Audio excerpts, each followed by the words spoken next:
In the year 2002, I was no-knock raided by the chief of police, Michael Moore of LAPD, with an entire SWAT team twice in the same month. Since that date, I began studying the history of America and constitutional law. I am an autodidactic constitutional law scholar. Over the past couple years, what I've done is I've been able to devise a system, understanding that the police have created a very rigid set of policies, procedures, and protocols that they use to arrest you. I've also created a very rigid set of policies, procedures, and protocols for you to follow that gives you back the power when you're forced to interact with these jackboot thug. It has become a tyrannical jackboot thug police state, prison state, death state. I will win the governorship and I will change the policies from the top down. Hi, I'm Corporal Wayne with the Ozaukee County Sheriff's Office. The reason I pulled you over is you don't have any taillights on. So cops got me pulled over. First thing I'm going to do when I start recording is I'm going to put this hand right here. You see that? You see how that works? This hand is now up in the air. My camera is going to bright up the sky. So if it's nighttime, then the coppers can see that the camera is in my hand. You can see that my hand is here. The other hand goes up into the window. I'm in touchdown position right here. My hands look like they're a goalpost. This hand is actually, I took my little miniature armrest right here. I put it up right here. Bam. This is how I use my trifold. If anything happens to me, I'm all set right here.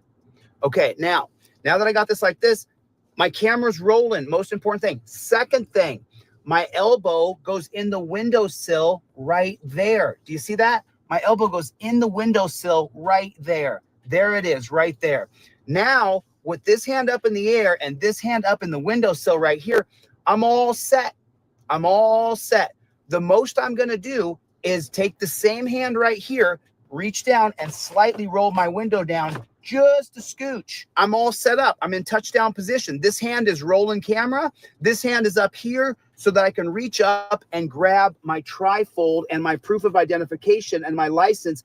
Everything is up in my visor. When that copper comes up to my window and he says, "Do you know why I pulled you over?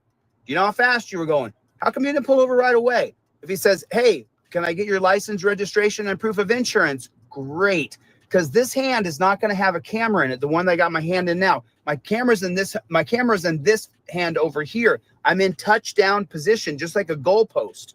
Now, from right here, I'm going to reach over and I'm going to, with the same hand that this phone's in, I'm going to reach over and grab my license, registration, and proof of insurance that is in my trifold right here. It's inside my trifold. Here's my license, registration, and proof of insurance right there. I got everything right there. See how that works? I'm just going to slide that bad chicken out. There's everything I have to provide by law right there. License, registration, proof of insurance. I have everything right next to my trifold. Now, no matter what he says from there, I don't care what he says. How fast were you going? Are you going to your grandma's house? Are you the big bad wolf? No matter what he says, I'm not going to answer any of his questions. I take my license, registration, proof of insurance that will be in my left hand, and I give it to him. You got it on video? Not your actual. No, that's not that, but that's got my DL number right on the top. Okay. D1940. So you have your actual driver's license? Well, I mean, that is an actual photocopy of my driver's license, a laser copy. Actually, if I take the rest of the tape off there, it looks prettier than my actual driver's license. There you go. I don't want to deal with he didn't identify himself. He didn't have his registration. He didn't have his current ID. He didn't have his current insurance card. No. I have everything ready to go. It's right here with the same hand right here. I'm going to take it like this, and I'm just going to slip my information right out the cracked window for that jackboot thug pig. Put it in the comment section. JBTP, jackboot thug pig. Put it in the comment section. I don't have a back and forth with the pig. I don't do that. I do not have a back and forth with that pig. Where are you going? Where are you heading? All that? No. I'm not going to answer any questions. I'm not even going to entertain it. Not going to nod. Nothing. I'm going to give him my license, registration, proof of insurance. I'm just going to slip it right there. That's how it's going to work. Here's my license, my registration, and my proof of insurance. Here's the insurance. Here's the rental car agreement. And my driver's license is right here. If you're poor and white or black or brown, don't reach around because you could die. It's a real thing. It's a reality here. So now I'm not going to get myself killed because I didn't follow a very rigid set of policies, procedures, and protocols. I'm recording everything with my phone from over here. Everything's being recorded. You see that? The phone is facing me, so my head is the most important thing. Now, once I've given him my license, registration, and proof of insurance, I'm filming everything. He asked me where I'm going. I say I invoke my Fifth Amendment right to remain silent. Okay. If you ask me another question, you're violating my rights, and I'll file a lawsuit against you. Write your ticket, do what you're going to do, but don't harass me any further. Your Honor, I'm showing him on camera that I'm invoking my Fifth Amendment right to remain silent. Piggy loses qualified immunity for questioning me. Say it with me. Piggy loses qualified immunity for questioning me. This is how it goes. This is the way it is. Now, if he says, where are you going? Where are you coming from? Do you have a firearm in the car? I'm then going to take my trifold and point at it, and I'm going to go down the list of questions. Don't ask me where I'm going. Don't ask me where I'm been. Don't ask me what my favorite color is. Don't ask me if I have a firearm. Don't ask me if I've been drinking. It says everything right there on your freaking trifold. You don't have to answer any questions. He says, where are you coming from? And I say, Your Honor, I have shown the pig at the window that I clearly have identified that I've invoked my Fifth Amendment, and he already asked me where I'm going. He's violated my Fifth Amendment right. I'm showing him on video. It's on the literature. Your Honor, this is for my federal civil rights lawsuit. If I was you, pig, I would just go write your ticket. That's what I would do if I was you, pig. Get the hell out of my face. There's everything you need. Go on. That's what I would. If I was you, piggy, I would go and write your ticket. This is how it works. This is how you use your trifold completely. This is the way you do it. There's no other way that I've taught. This is how you do it. Phone goes here. Elbow goes here. Trifold, identification, everything is up in the visor here. I'm ready to go. These bootlicking troll channels, they sat down and they did the math one time and they said, well, Chile, if he sells 20 trifolds in a day, that's some pretty good money. Why would he live so poor? Why wouldn't he spend some money? Why wouldn't he go and do some things? Well, you jack off nobody. It's because I have a mission. There's a purpose here.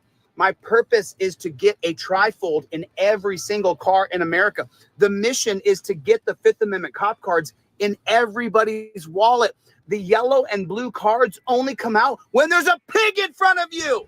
That's when the yellow and blue cards come out. You don't pull the yellow and blue cards out until there's a pig in front of you. You memorize the cards so you know it backwards and forward. But this is how you do it. This is how you do it. Ladies and gentlemen, I present to you the new redesigned Fifth Amendment cop card. Now, the driver card is in blue and the non-driver card is in yellow. Now, they're easily color-coded. So you know driving is blue, non-driving is yellow. You have to have a pair of Fifth Amendment cop cards in your wallet at all times. If you carry your credit cards in your phone, it's the exact same size as your Visa, as your driver's license. And these cards, they're made out of the exact same material as a hotel key, your Visa card, your driver's license. They don't destroy. It won't melt in your wallet. You need to have a Fifth Amendment driver and non-driver cop card in your wallet. These are the best gift you'll ever give anybody. Thanks. My name is Chili DeCastro, and I am Delete Laws. I'm telling you from the second. Alrighty then. Alrighty then. What's going on out there in the land of the unfree America? How's everybody doing today? Do me a favor, hit the like button. Take your finger and just hit, there's a thumbs up button right down there. Can you do me a favor? Can you hit the like button if you would do that for me real fast? Hit the like button. Grateful Dabs is here. Let's go TVO. Jody, what is going on? What is going on? Sorry, I haven't had my lights set up here. I haven't been on a live stream here in a couple weeks. I'm going to show you guys a little bit of the game preview today. If you'll do me a favor, another favor, and put into the comment section, just like his name is, Let's OTVO, put OTVO in the comment section. Overturn Terry versus Ohio. Can you do that for me? Would you put that in the comment section for me? Can you do that for me? And listen, I want you guys to understand something here. There is a mission. There's a mission to accomplish here. And the moment I start trying again on TikTok, on YouTube, on Facebook, as soon as I start to try again, we will skyrocket. I'm not going to try right now. I'm too busy. Mikey B, I'm too busy. I'm going to show you guys a preview of the game first before Henry. What's going on? Radic, aka Ski. What is going on? SWE Observer. Jeffrey Paul. Jim. Good to see you. Dan Hanlon. Dan Hanlon. Before I show you the preview, let me show you what we did yesterday. And this is Gary Bryant. Gary Bryant yesterday, and then Let's OTVO. There's a couple people who I'm involved with on a regular basis that we stay in contact constantly, and it never stops. Excuse me, I'm sorry. So yesterday, and I want to keep his name in the media as much as I possibly can. Yesterday, Chevy, what's up, Playboy? Jeff Millman, what is going on, Playboy? What is going on? I can't wait to start teaching. I guess, should I show you guys? Well, let me show you what we did yesterday, and then I'm going to show you a preview for the game. And I'm not going to tell you how the game works yet, but the game teaches you history by physically doing. Because you learn a lot more when you physically do something as opposed to when you just read it and go, oh, okay, I got it, and then you pass it on. The game I created is a physical game that you physically do things. And so what I'm going to show you first is Chevy, Fred Wagner, what's going on, Playboy? What is going on out there? My lights are all funky right now, but I want to show you what we did yesterday because this is important. And I want to make sure people keep his name in your heart right there. So yesterday, for some people, there's a couple people who sent me a couple bucks for Craig Hendry. So yesterday we sent Craig Hendry 2 books. We sent him The Broken Constitution, and we sent him Injustices by Ian Millhiser. If you haven't read either one of these books will teach you so much. These guys are, well, Noah Feldman he's the editor of the Harvard Review. He is a professor at Harvard. His name is Noah Feldman. He wrote the book called The Broken Constitution, which breaks down how the Constitution, I don't want to get too far into it, but what Noah Feldman does in The Broken Constitution is he breaks down how we made caveat after caveat for slaveholding states so that we could get this from sea to shining sea, this continental United States, lower 48, or the continental United States. And that's what Noah Feldman breaks down in The Broken Constitution. What Ian Millhiser does in Injustices, I've read both of these books. What Ian Millhiser does on Injustices is he breaks down the specific Supreme Court justices. And specifically, he covers Stephen J. Fields in great, great detail. He covers the 4 horsemen. If you guys are unfamiliar with the 4 horsemen, I'll be teaching you that in Constitution headquarters. I know my websites are all a little messed up still, but you can still order stuff from Delete Laws. Team DLZ is going to be housed on Delete Laws, as is Constitution HQ, because we get so many thousands and thousands of people who go by Delete Laws. But anyway, yesterday, for those of you guys who care about Craig Hendry, if you guys send me a Cash App, Venmo, PayPal, and you put Hendry on the line, then I'll either buy him books or put money on his books. And we're going to keep on supporting Craig Hendry all the way until he's out of that dungeon. And I appreciate your support. Thank you. We have to keep money on his books. Chevy, we got to keep money on his books. Brandy, Cope Dog is in the hizzy. What's up, Playboy? Which is that? Is that one of my websites? Listen, I've got Terry. What's going on, my friend? I just want to Radic, aka Ski, gifting out some memberships. Thanks so much, Radic. I want to cover now. I'm going to go over the board game a little bit. So, and I'm going to give you a little bit of the insights of the board game, but I'm not going to give you how the board game is played just yet. It's so strange. Like, people contact me as if I don't keep a record of every single contact I ever get. If you ever contact me, I keep a record of who you are, no matter what it is. And so unless you change your email address and your phone number, if you contact me, Mad Hatter, if you contact me, I keep your number and I keep your email address. This is from Edie Rains. Edie Rains, I haven't seen her in a while. DLZ, Edie Rains sent this to me. I'm so super grateful. I don't see Alpha. Holy smokes. Chevy, what's up, Playboy? I missed you too, brother. I missed you too, Chevy. Love you, buddy. Man, we don't stop. Can you put in the comment section for me? We don't stop. Listen, I'm not doing nothing. And there's a dozen people in this chat who know I'm not sitting around. Listen, I am, we all have problems. So I'm taking a huge hit to create this board game and to create a way to get people out of jail without me going online and e-begging for every single person who goes to jail. As soon as an auditor goes to jail in America, I get 100 emails, no less than 100. As soon as, let's say, Kansas City auditor goes to jail, I get 100 emails from people I've never even met, never even heard of. And they're like, Chili, Kansas auditor's in jail. And I'm like, I don't know who Kansas auditor is, and I don't know who you are. But people know that we get people out of jail. Team DLZ, put it in the comment section for me. Let's show the YouTube algorithm that we don't stop. Put it in the comment section. Team DLZ. Thanks, Chevy, for the gigantic super chat. Pro Say America DLZ is in the chat. This guy is fighting so hard for your Second Amendment right, for our Second Amendment right. All right, now let me give you a little bit of preview of the board game, because a few of you guys have pre-ordered the board game, but let me show you what the board game is so you can really kind of understand. But the important part is how the board game works, because it'll teach your children, it'll teach college kids, high school kids, junior high school kids, it'll teach you, the 45, 65-year-old person sitting in your house, and you're like, man, I really want to understand how our rights work. This game teaches you history and teaches you our Constitution, our articles, our amendments. It teaches you in a way where you're doing things. And I'm not going to go much further than that. But I do want to share with you some of the cards of the board game. And these cards are not finalized. These cards are not finalized. Steve Conkler, Captain Team DLZ, everybody. Everybody say hello to Steve. Captain Team DLZ. This guy never stops. Oh, Jeff Warwiski, I love you, buddy. Gary Bryant. Gary, did you see the books that Gary sent me money to put something on Craig's books and to send him actual books? Did you see the books that we sent in? We sure did. Thank you, Gary. Appreciate that. SWE Observer, thank you so much. Thanks you guys so much for the support. I love you guys. I mean, I really can't do this without you. I really need your help now more than ever. But I'm going to finish what I started. I give you my word. The things I came up with in jail are just about done.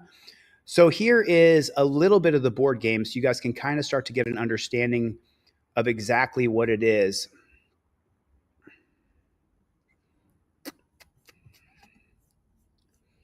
Game preview. I don't need AI assistant. There it is.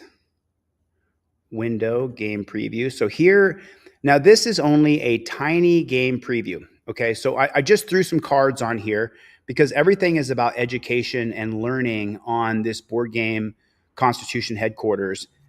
God bless you, man. I got you, SWE. Thank you, dude. I will make sure that I get more books to Craig and we put more money on Craig's books. We're not going to stop. Maria, thank you. I appreciate that. Greg B is here. I saw Mikey B. Do we have Bruce? I don't see Bruce. Gloria, what's going on? Okay, so let me get back to the board game here. So what this does is the board game breaks down the amendments so that you can learn them. So here's the text of the amendment. So here's the text of the 11th Amendment, Part 1. It says here, the electors shall meet in their respective states and vote by ballot for president and vice president, one of whom at least shall be an inhabitant of the same state with themselves. They shall name in their ballots the person voted for as president, and in distinct ballots, the person voted for as vice president, remainder omitted for length. Okay, but then, so it goes into exactly how it works. It goes into exactly, the 12th Amendment fixed the original system for electing the president and vice president. Before this amendment, the person with the most votes became president and the runner-up became the vice president. This amendment created separate ballots for the president and one for the vice president, so candidates would run as a team. So that was the 12th Amendment, Part 1. I have these backwards a little bit, sorry. So here's the 13th Amendment, Part 1, and this is what the card looks like. It says card 32. Then if you look right here, it says slot 25. This is how you learn it. So I actually have these backwards. So you show this card first, and then I got to go the other way. So like for this one right here, 12th Amendment Part 1, that's 12th Amendment Part 1. And I don't even have the 11th Amendment on here. Sorry about that. So here's 12th Amendment Part 1, and then it breaks down how the 12th Amendment works. The date it was proposed, December 9th, 1803, the date ratified, then the text, and then the understanding and why it matters. prevents a president and vice president from being political enemies, ensures the Electoral College votes for a team instead of individuals. This amendment shaped modern day elections and the party system we have today. So then when I go down here and I go to 13th Amendment Part 1, because it breaks down into parts, it'll give you the text of the 13th Amendment. Date passed January 31st, 1865. Date ratified December 6th, 1865. So in other words, 3/4 of the states had to ratify it for it to become a constitutional amendment. So, and this says, neither slave nor involuntary servitude, except as punishment for crime whereof the party shall have been duly convicted, shall exist within the United States or any place in jurisdiction. And then the understanding is breaks down that text. The 13th Amendment abolished slavery and involuntary servitude in the United States, except as a punishment for a crime. This ended the legal institution of slavery after the Civil War. Why it matters. Formally ended slavery in all the states. So these are the amendments. So, and then you get the 14th Amendment, Section 1, Part 1. So here it is. Date passed June 13th, 1866. It was ratified by the states. It took 2 full years to get the 14th Amendment ratified by 3/4 of the states. Then it says here, all persons born or naturalized in the United States and subject to the jurisdiction thereof are citizens of the United States and of the state wherein they reside. This clause defines who is a U.S. citizen. If you're born here or become naturalized, you're a citizen no matter your race, religion, or background. It also means you're a citizen of both the country and the state where you live. This overturned the Dred Scott decision of 1857, which had denied citizenship to Black people. So these are the amendments, and as you can see, I've been just cranking away getting all these amendments done. But the really cool part is when we get into some of the case law. So let's take a look at, so here's going to be card number 22 down here on the lower left-hand side. I'm not sure if you guys can see that. I hope you guys can see that right there. So then right there, it'll say West Coast Hotel versus Parish. This breaks down how the judges voted. And in the lectures I'll be teaching, I'm going to teach you about the Supreme Court justices themselves. These are what you call the 4 horsemen. These are the 4 horsemen. Does anybody know what the 4 horsemen stands for? If you do, put it in the comment section below.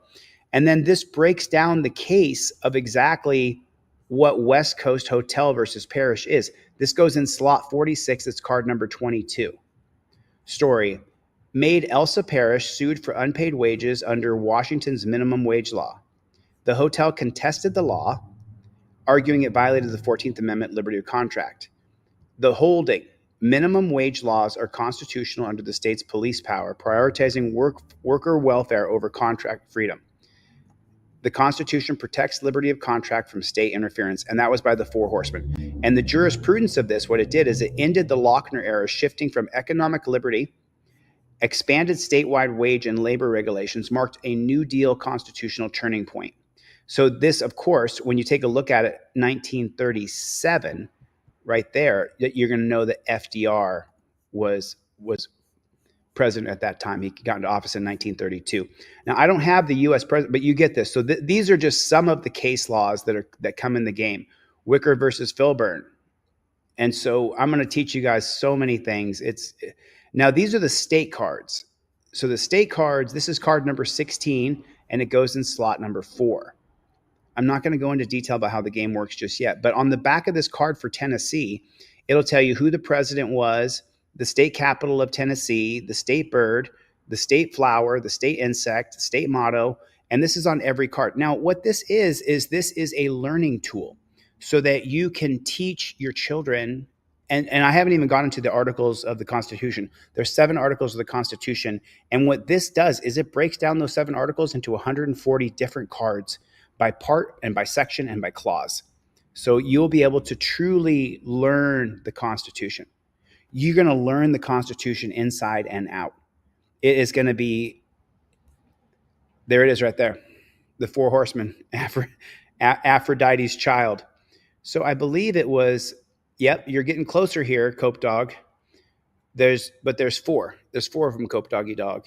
And if you guys don't know about Cope Dog is hands down one of the biggest supporters of Team DLZ. Whether I'm up or down, this guy never, ever, ever backs down from supporting and backing up this mission. And I guarantee you this, Cope Doggy, I will never stop. I know that we're in a lull right now because I'm not going live and I'm not going out auditing cops and my board game's not done and the website to get people out of jail is not done. but it takes time to build anything good. I have an entire team of people who have invested their time, their money, their skill sets into working with me for the past several months. That's why I'm not here right now. So please forgive me if I'm not here. Mad Hatter, thank you, brother. Appreciate you. Apocalypse, that's right. Mikey B, that's right. What's going on? So does anybody know who the 4 horsemen are? You can go into Google and look it up. The 4 horsemen. I got you for Craig Hendry. Thank you. I appreciate it. Conkler. Thank you, buddy. Appreciate it. And then we've got to look at some copper videos because I have so many things to show you guys and share with you guys about the copper videos that I've been seeing lately. And they're driving me absolutely crazy. Radic. It's driving me absolutely nuts what we're seeing online happen to good human beings. And it's happening all over the country. You know, I warned you guys about the dumpster fire. I warned you. So let me just kind of give you a real quick breakdown of what the dumpster fire has done so far. He's completely abolished our First Amendment by trying to deport Mohammed Khalil, which I am of Jewish descent. I don't agree with a single word Mohammed Khalil has to say, not a single word, but I'll die for his right to be able to say it. So the dumpster fire is trying to revoke the guy's green card and deport him when his wife is American and he has a green card. So he's trying to end our First Amendment. He's pushing red flag laws for our Second Amendment. Our Fourth Amendment, he has seized people who are protesting and put them in prisons and are sending people off to El Salvador, which is just absolutely insane. Fifth Amendment, due process of law, Trump is completely violating it because he's arresting people for protesting. You get a due process of law, but Trump is not allowing that to happen. Eighth Amendment, cruel and unusual punishment. He's using secret police to come up and put people in torture cuffs and arrest them. 10th Amendment, he believes... This is the most wild one to me. He believes that he can insert federal monitors to oversee state elections. Now, that's going to be the 1969 case of Prince, P-R-I-N-T-Z versus United States. It's in the board game that says that you cannot have federal people oversee what are state rights. And so that's your 10th Amendment. 14th Amendment, Trump has tried to abolish it. Birthright citizenship by executive order. That just doesn't work. It was a constitutional amendment back in 1868, ratified by 3/4 of the states. You're not going to wipe it away with a executive order. There are just things, the dumpster fire. And just so you guys know, privately in my own heart, I was really hoping and praying that Trump and JFK, they weren't owned by Israel, but they are. They're absolutely owned by Israel. And I am of Jewish descent. I have nothing against Jewish people. My friends, my family, my investors, my partners, my best friends in the world are Jewish. I have nothing against Jewish people. I have an America first policy in my head that our tax dollars and our efforts go towards Americans first. And I don't want to fund the Ukraine war and I don't want to fund the Israeli war. But what we're dealing with is a president, the dumpster fire, who's just shredding our Constitution. And I warned everybody. I said, be careful. Don't vote for that guy. But then when you think about it, we really didn't have a choice. You had Kamala on the left who just wouldn't answer a question. Would you do anything different than Joe Biden? Nope. How you doing today? I'm unburdened by what has been. It was just a nightmare. Americans didn't get a choice. And I keep on trying to explain to people who are foreigners, we didn't have a choice. We had an anointed woman that 15 million people less voted for Hillary, 15 million people less voted for Kamala than voted for Joe Biden. That means the electorate on the Democratic side is not ready to vote for a woman president, but we just pushed her up there. And so we're living in an absolute nightmare. Man, this Canadian video you're going to see right now, this is unbelievable. This is truly unbelievable. I don't remember seeing, well, this has never happened before because, you know, and the other idea, let me just finish my dumpster fire rant here for those of you guys who are Trump supporters. I was optimistically quiet and I was really hoping and praying RFK Jr. was going to come in and ban all the food dyes, ban glyphosate, ban high fructose corn syrup, and change our country. But yeah, Rockford Press chimed in here and said he's right about the 14th Amendment needs to go. Part of the 14th Amendment needs to go. So this is why constitutional law scholars are so important for people. Hey, Rockford, I hope you go to my website, Delete Laws, and pre-order my board game because there are several parts to the 14th Amendment. Part 1 is birthright citizenship. But what about the incorporation doctrine within the 14th Amendment that makes it so that your First Amendment, your Second Amendment, your Fifth Amendment, your Sixth Amendment, your Eighth Amendment, your Ninth Amendment, your 10th, they can be incorporated into states. So not all of the 14th Amendment wants to be abolished. Do I agree with you that we should end birthright citizenship? 100%. But you can't do it through executive order. It has to be legislated. And it's just absolute stupidity. It's just stupidity to believe. Jeff Vacone, what's going on, Playboy? It's stupidity to believe that you can change our Constitution by executive order. Every time the dumpster fire does something, I just realize how absolutely uneducated he is. And listen, I've gone through my own Dunning-Kruger phases of life where I thought I knew more than I did. I've been there. But what I'm saying is life under the microscope, what's going on? Gerald, I didn't get that request. Shoot me an email right now to deletelaws@gmail.com. Listen, I will email you guys my trifold out for free. If you guys ask me to mail it to you, I'm going to say donate something. I can't cover the hard cost of the trifold and the cost of the shipping. You have to donate something if you want me to send you hard copy products. I had a back and forth with a woman. Yeah, Grateful Debs. I had a back and forth with a woman today who asked me to send her out 5 trifolds. And then I said, well, can you just cover the hard costs? And she wrote me back and said, I'll just find something else online. And I wrote her back very candidly. And I said, no, you won't find anything else like that. You won't find anything online like this trifold. You simply won't. You will not find anything, especially in a creator like myself who teaches you how to use it, the step-by-step process of how to invoke your Fifth Amendment right, how to revoke consent if they try to search your car. How do they tell you if you can't park on the highway? There's just nothing like this trifold on the market. There really isn't. And it empowers you. So please make sure you have a trifold in your car. If you can't afford one, I will email you one that you can print out for free. If you want me to mail you one of these bad chickens, which is on polypropylene paper, meaning it's indestructible paper, then you have to chip in something. I mean, you have to. I'm not making any money right now, fellas and ladies. I'm not making any money. I'm not. Because I'm not working. This is an actual job right here. People will say, get a job. And I say, bro, I do have a job. And I go in front of thousands of people and talk to them out loud all the time. I go and film cops on the street. That's a real job I have. So yeah, I just want to try to get everything out. There you go. This Constitution HQ. This dumps right into delete laws. That's where you can get my board game. And for the gentleman who said something earlier about the 14th Amendment, you definitely should have my board game because there are several parts of the 14th Amendment. It's not just 14th Amendment Part 1 of birthright citizenship. I think I have it actually. I think I have it. Let me present it for you so you can see it. This one right here. So this is, let me go back to the amendments here. I think I have the several parts of the 14th Amendment here. This is 14th Amendment, Section 3. So to the gentleman who was talking to me earlier about, okay, so there's Part 5, 14th Amendment, Section 1, Part 3. So this is what I'm talking about. Now, let me so the cards are in here backwards, obviously. So right here, 14th Amendment, Part 1, okay? So 14th Amendment, Part 1 absolutely has to deal with birthright citizenship. And when I come up here, it says 14th Amendment, Part 1, right down here on the bottom of the card. And then it goes in slot 25. It's card number 33.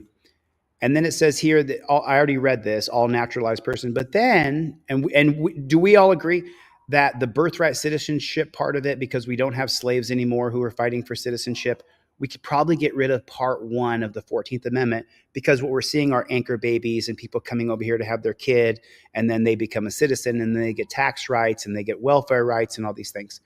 But then when you go to the 14th Amendment, Section 1, Part 2, then it goes into no state shall make or enforce any laws which shall abridge the privileges or immunities of citizens of the United States, privileges or immunities clause. This clause was intended to prevent states from interfering with rights guaranteed at the federal level. So this is the incorporation part of it. However, in the slaughterhouse cases of 1873, the court gave it a narrow interpretation, making it one of the weakest parts of the 14th Amendment today, and we should expand that. And why Part 2 of the 14th Amendment matters, originally meant to protect federal rights from state interference, gutted by the Supreme Court in 1873, rarely used today, but still in the Constitution. It's an important part that should actually be expanded. Then we get to the 14th Amendment, Section 1, Part 3. Nor shall any state deprive any person of life, liberty, or property without due process. Here's your due process clause of the 14th Amendment. I guarantee you the gentleman who chimed in earlier doesn't think due process should be wiped away. This is one of the most important clauses in the Constitution. It ensures that the states cannot take away your rights without fair legal procedures, which is what Dumpster Fire is doing when he's trying to deport protesters or putting people in El Salvador. There's a due process to that, and all those people are going to come back from El Salvador. You'll see it. Like free speech and search and protection to apply to the states, not just for federal government. So this is where you're going to have your Fourth Amendment going to be incorporated into the Constitution from Part 3. Now we keep going down here. 14th Amendment, Section 1, Part 4. And now this goes into, here's the actual text of the Constitution, nor deny to any person within its jurisdiction the equal protection of the laws. And then the understanding of that is this clause guarantees everyone, regardless of race, religion, gender, or other traits, equal treatment under the law. It became the legal foundation for the civil rights civil rights cases like Brown versus Board of Education and countless anti-discrimination rulings.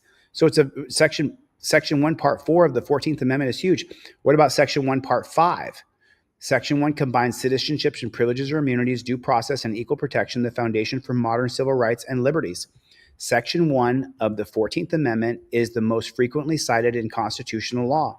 It defines citizenship and protects key rights from being violated by state governments. It's the legal backbone for nearly all civil rights litigation in the United States. So you don't want that, Rockford Press, you don't want that to be deleted, do you? Do I think birthright citizenship should be taken out? 100%. I'm with you 100%. Should that go through a legislative process that's constitutional? It absolutely should. Good to see you, Wanda. Thanks for coming by. Good to see you guys. Good to see you guys. Shalom. How are you, my friend? Listen, so I'm of Jewish descent. I've made some comments that I don't want to put Israel first. I have nothing against my Israeli brothers and sisters. I am of Jewish descent. I have nothing against my own bloodline. I just do not believe we should be paying for other people's wars. We shouldn't be bombing Yemen. It's crazy. Hey, rid of it all, Chile. Trump is on it. Well, you might be trolling a little bit, bro, but that's cool. You can troll all you want, man. It's not going to stop what I'm doing. It won't stop what I'm doing, my friend. It's not going to stop that I'm going to teach people the articles of the Constitution, the Bill of Rights in entirety. I'm going to teach the amendments. I'm going to teach the presidents. I'm going to teach innovations. I'm going to teach so many things in this board game. It's really going to, it'll really be a great. Is that Brandy Swaney? Brandy Swaney. Yeah, good to see you. And then right here, Russian Plant said, where in the Constitution does say presidents can make up laws? It's pretty safe. That's cool, Rockford Press. But the idea that you would want to abolish the 14th Amendment entirely, you should get my board game and you should learn the 14th Amendment. And then when you come back here, you'll be like, you were right, dude. Should we get rid of birthright citizenship? Yeah, we should. But the rest of the 14th Amendment's pretty damn good. It's pretty important. It's a pretty important part. It's a pretty important part. It is a pretty important part. All right. So now Chevy's singing a song. Chevy's singing a song. Good to see you, Rockford. Listen, a lot of my friends are Trump supporters. He's lost me completely because he's shitting on our Bill of Rights and our Constitution. He's just lost me. And I had this quiet thing in my chest where I was like, I'm going to tell people about Trump to warn them about this guy. He's an authoritarian. And the 30,000 new cops, they're arresting random people all the time now. It's happened. People are just getting swept up. People are still going strong. Gloria has been a member for almost 3 years. All right, let's get into, oh, you're not kidding, persons. Oh, God. I've been following the Lane Myers drama on and off for the past couple weeks. Lane Myers is currently in jail. Thanks, Let's OTVO. I didn't see that.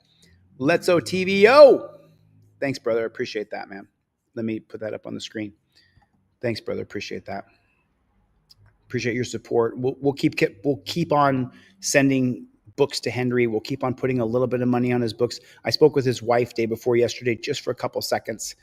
She was busy, but she did talk to me for a little while, so that was nice. Brandy Swaney loved this team too. We don't stop under any circumstances. Sam, if you reach out to me on email, deletelaws@gmail, I will email you a trifold and a cop card, and you can print them out yourself. So if you want me to send you one in the mail, you got to donate a little bit to cover my hard costs. But other than that, I'll get you one 100%. 100%. We don't stop. We don't stop, my friend. We don't stop. Wait till you guys see when I start teaching and I go back on TikTok. Wait till you guys see. Wait till you see. Wait till you see what happens. Because people on TikTok love to learn. It's a huge learning platform. And I'm going to teach the amendments and the Constitution and the Bill of Rights and the presidents and vice presidents, Supreme Court justices, case law. It's going to be absolutely amazing. Let's get into this video. When I got there to now, like, I can't even process what just happened because there was no heads up. Next thing you know, I'm taken and for 2 weeks haven't been told anything, moved in different cells, sleeping on cement, sleeping in different jail cells. Like, no due process, no Fifth Amendment, no 14th Amendment. It just, nothing makes sense to me. And I'm still trying to process the entire situation. Canadian actress Jasmine Mooney, who starred in American Pie Presents The Book of Love, is speaking out after she was detained by U.S. Immigrations and Customs Enforcement for nearly 2 weeks while trying to renew her work visa. The entrepreneur was detained by immigration officials after she attempted to cross the U.S.-Mexico border on March 3rd to reapply for the visa, which she reportedly had previously obtained successfully. After being held for 12 days, Mooney was released and returned to Vancouver on March 15th, where she addressed the media about her experience and discussed the conditions of the detention centers, which she had previously called inhumane. I'm still, to be honest, really processing everything. I haven't slept in a while and haven't eaten proper food in a while, so I'm just really going through the motions.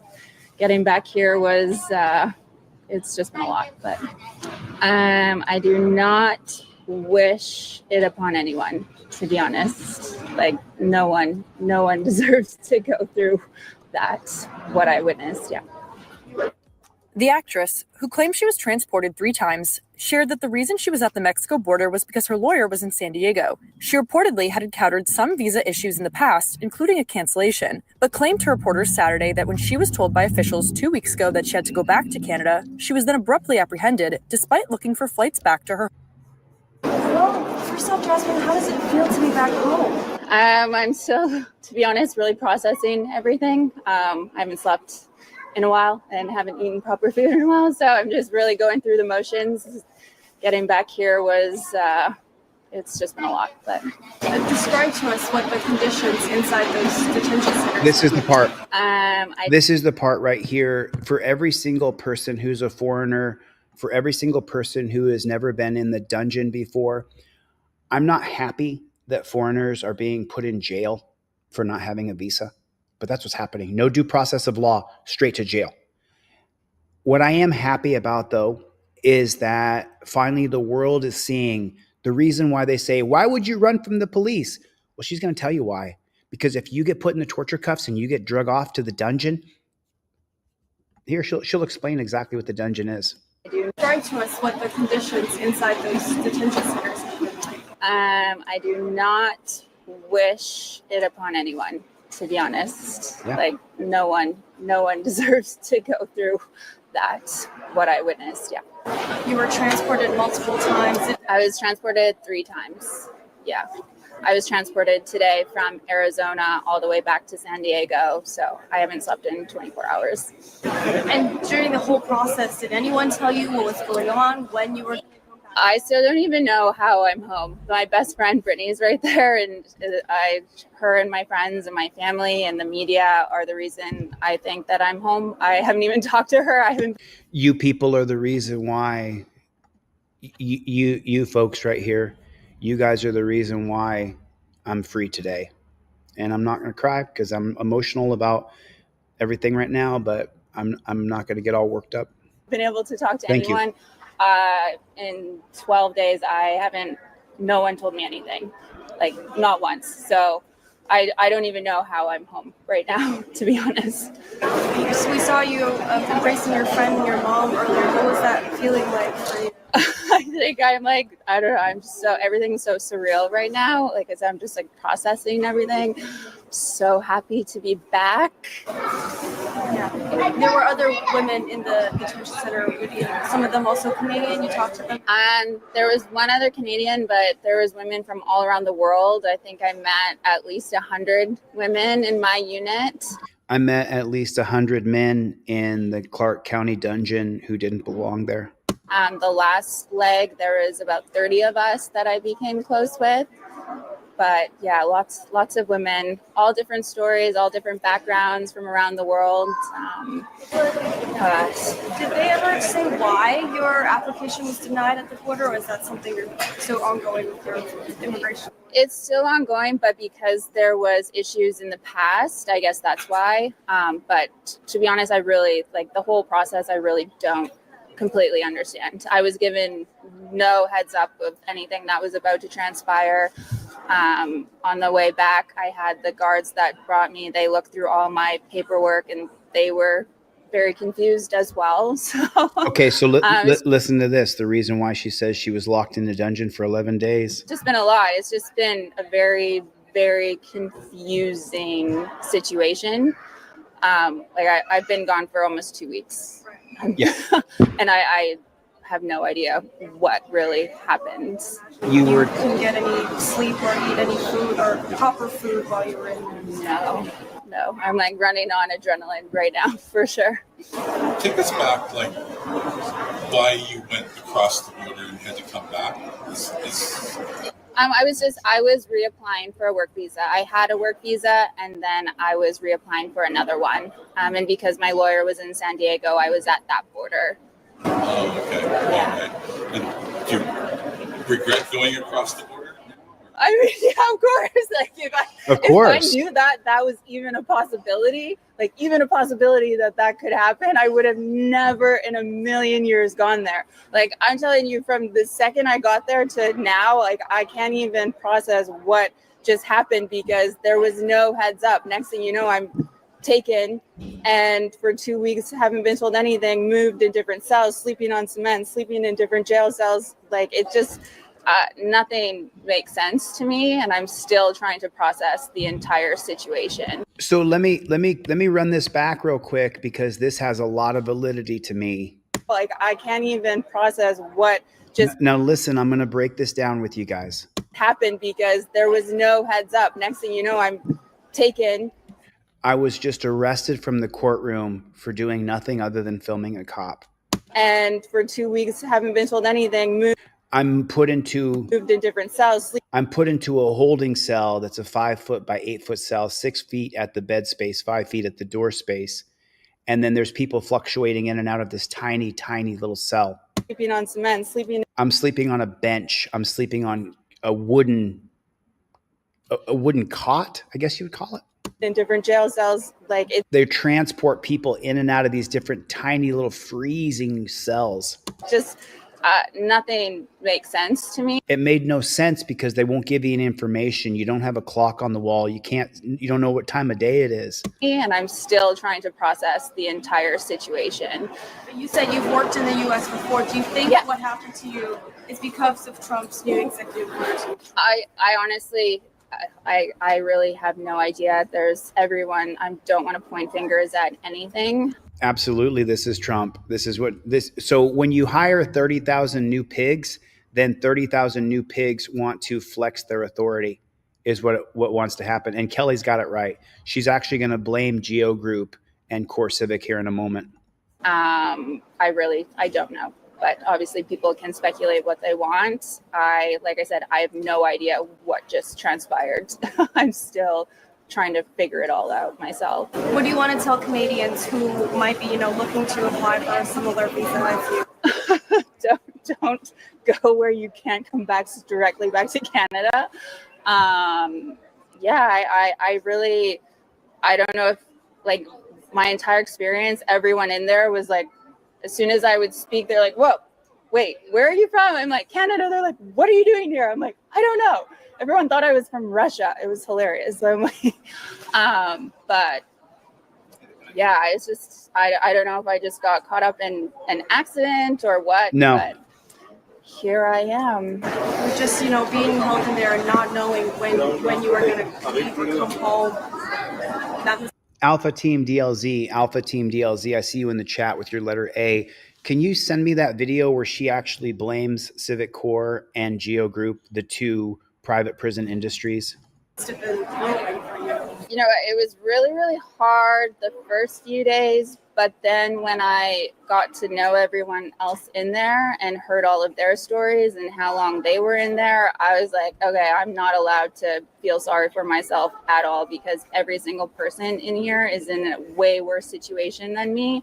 So I just spent the rest of my time trying to console and help as many women as I could, because there were there was one girl that was in there for 10 months. 10 months in a hellhole. I was in there for almost 4 months, and it gave me such bad PTSD. It took double the amount of time to recover from jail.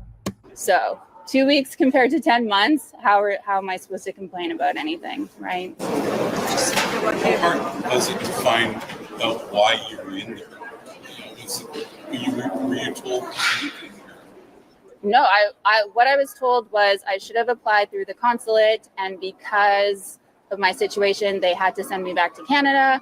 They said, you're not in trouble, you're not a criminal, you didn't do anything wrong. And then I sat down and I was looking to book flights home, because that's what I assumed that I was supposed to do, that I would just show them that I'm going home. And then next thing you know, I was taken. And from that moment on to right now, I have no idea why or how that happened. Understand that. And earlier, my friend was talking about the 14th Amendment and abolishing all of the 14th Amendment. 14th Amendment upholds the 5th Amendment, which is due process of law. And Dumpster Fire has completely gone around due process of law. She was put in a dungeon, and she doesn't know why or how or why she was held. She doesn't know why they put her in jail. She hadn't broken any laws. She was trying to come to the United States. Her visa wasn't valid. So then send her back. Why do you and I, and think about this, why do you and I need to pay to put her in a dungeon? Just like if it's a Mexican or El Salvadorian or Peruvian or Colombian or any sort of Latino, why do we need to pay to put them in jail? Just brush them back to their country. The reason why is because a very select few people at the top of Geo Group and Core Civic are making billions of dollars by locking people up. 30,000 new pigs, 30,000 new ICE agents means 30,000 new bad arrests, wrongful arrests. That's what that means. And I'll show you more detail of that in a second. I mean, it's just, this story to me is, and I'm going to show you another clip of her in a second. So how do you think, if you have no idea or you're having trouble recalling details, how did you then get these? Her, my best friend, she has been working 24/7 with lawyers and my other friends with a lot of resources. And I honestly think you guys, the media as well, helped my case. But I still, right now, I haven't even talked to Brittany at all about how I got out. I have no idea. I was in a similar boat.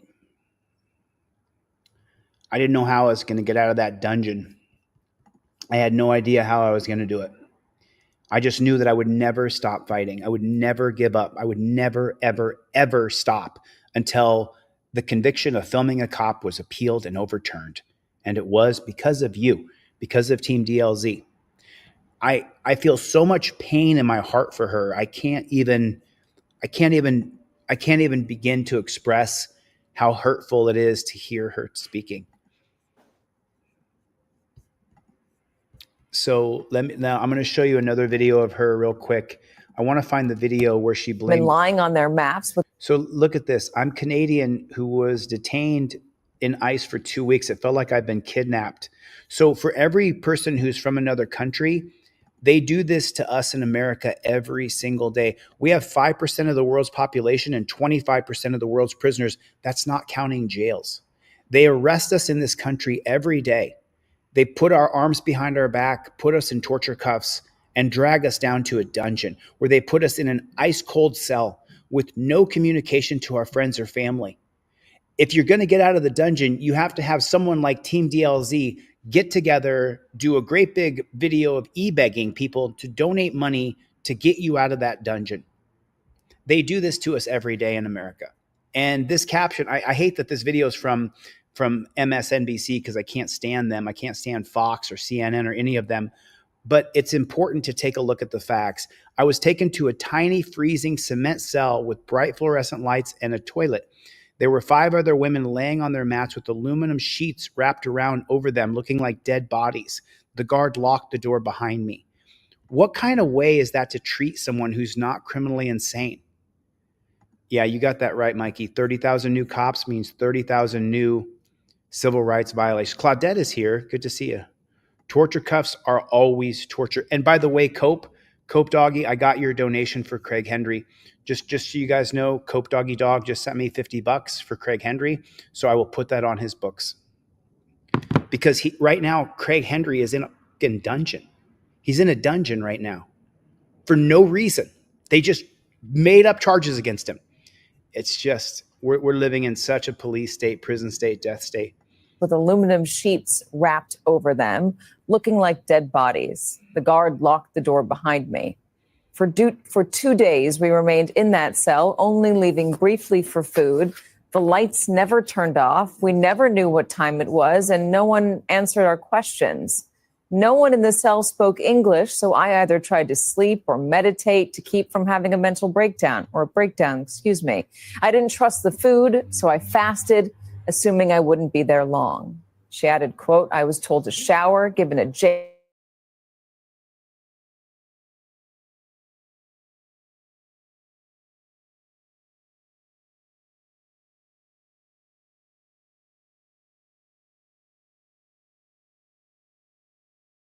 Care yourself for months. Ultimately, Mooney says she spent 12 days in detention before she was finally allowed to book herself a flight back home to Canada. Joining us now, Jasmine Mooney. I was blown away by what you wrote in The Guardian. Explain what happened. I mean, I'm still processing what happened. I got out and it really feels like a dream or a nightmare, but I still really don't know how I ended up there. But now I am really trying to use my voice to tell people what's going on, because I really don't think a lot of people know what's going on in there. Why weren't you allowed to book yourself a flight back home? Why wasn't she? I have no idea. She's going to say it right here. She's going to admit it, that it was Core Civic and Geo Group that's making money off locking her up in a fucking dungeon.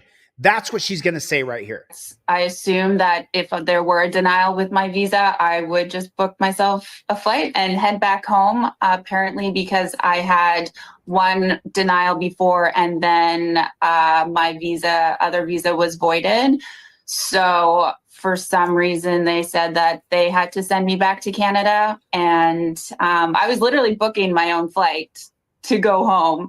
And then that's when I was taken. And then I was in there for 12 days and not a single person talked to me the entire time that I was in there about my case.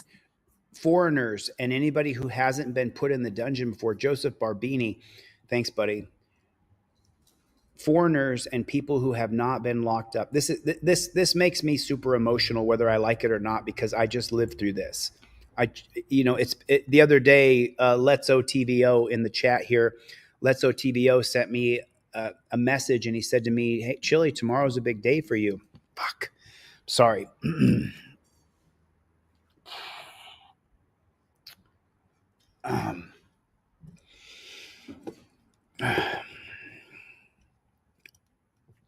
In a second. Give me a second.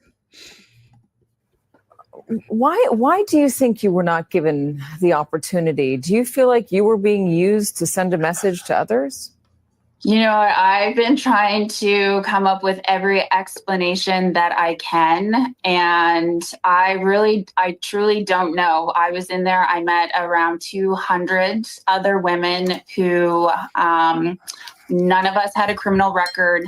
Everyone's story was different, a lot of the same. A lot of women I believe should not be in there.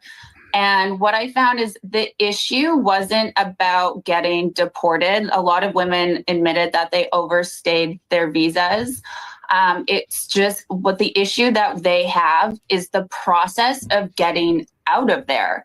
It is next to impossible. There is no communication. You do not have an officer to talk to. You can't contact your lawyers or your friends or your family. I was transferred twice in 2 weeks, which is an awful experience. There were girls in there who had been transferred 8 times in a couple weeks. So the whole system just felt super rigged to keep us in there. That's what it felt like. Well, because you write, this is an interesting part of the article. You say companies like Core Civic and GEO Group receive GEO Group, people. It's GEO Group. Government funding based on the number of people they detain, which is why they lobby for stricter immigration policies. It's a lucrative business. Core Civic made over $560 million from ICE contracts in a single year. In 2024, GEO Group made more than $763 million from ICE contracts. Do you believe that you were kept in there because you were a moneymaker? Yes, I do. I believe that all the women in there are kept in there as long as possible, transferred around because it's a business and they make money off of us. Yes, that's it. So when I was speaking with Let's OTVO last week, he said to me, Chili, tomorrow is the 1-year anniversary where you were locked away. And if you guys don't understand how horrifically horrible it is, then you've never been put in the dungeon. You don't get it. And the foreigners now across the world are seeing how they treat us here in this country. And it's pathetic and it's ridiculous that intelligent people who are not criminally insane are treated in the way that they are. And this is the reason why I took 2 steps back to take 3 steps forward. We have to have a crowdfunding apparatus to get people out of jail. Number 1, you got to get the person out of the dungeon. Look at Dawn Newman. She's still locked away. She never had a chance to get out and fight for her case. And I'm in the middle of transitioning, so I couldn't go to Arizona and fight for her because there's thousands and thousands of other people who will be affected if we don't finish these apparatuses. If I don't finish this board game and teach people their rights and the articles and the amendments and the presidents and the Supreme Court justices and case law, then we will just continue on this broken record of people not knowing and understanding their rights. And millennials and Generation Z, they just see this police state, prison state, death state, and they figure, oh, this is the way it is. No, Gen X and boomers, we know that this is not the way it is. This is not the way it is. This is brutal, inhumane punishment. Alice Flowers, good to see you. This is brutal. And I'm just going to play this back just real quick here. $163 million from ICE immigration policies. It's a lucrative business to keep us in there. That's what it felt like. Well, so the whole system just felt super rigged to keep us in there. That's what it felt like. Well, because you write, this is an interesting part of the article. You say companies like Core Civic and GEO Group receive government funding based on the number of people they detain, which is why they lobby for stricter immigration policies. It's a lucrative business. Core Civic made over $560 million from ICE contracts in a single year. In 2024, GEO Group made more than $763 million from ICE contracts. Do you believe that you were kept in there because you were a moneymaker? Yes, I do. There it is right there. It's a for-profit system that is created to fund morons, dunce caps, to guard the skin of people who are not criminally insane, that could be in a functioning, regular community. If only there was another way besides incarcerating them in tiny little blocks. You don't believe me? Ask Ripple Effect. The Ripple Effect on YouTube, they incarcerated him for an extraordinarily long time in a tiny little cell. It literally has fucked him up for the rest of his life. He can never stop being an activist, just like me. He can never stop, ever, ever, ever. So now I warned you guys about the dumpster fire and said that 30,000 new cops means 30,000 new mistakes. Let's check it out. To release information on all the individuals detained in order to ensure transparency. I'm sorry you can't hear that. Can you guys hear this? I mean, let me know if you can hear this. Trying to turn it up right here. Joining us now, Baltazar, Tom Homan. All right, Tom. Can you hear that? Will you share information with the mayor on those arrested? Yeah, we never hide anything. I can tell you, they say their city's safer. It's safer now because the actions of ICE. ICE took, we arrested 370 illegal aliens in Boston and the surrounding counties, not just Boston. Majority of them were criminals. We had, numerous collateral arrests. We had numerous collateral arrests. If you can't hear it, that's what he said. I know this is on Reddit. The video is a little low. Let me see it. Boston calls on ICE to release information. Fox. Let me go YouTube. Boston calls on ICE to release info on arrests. Let me see. I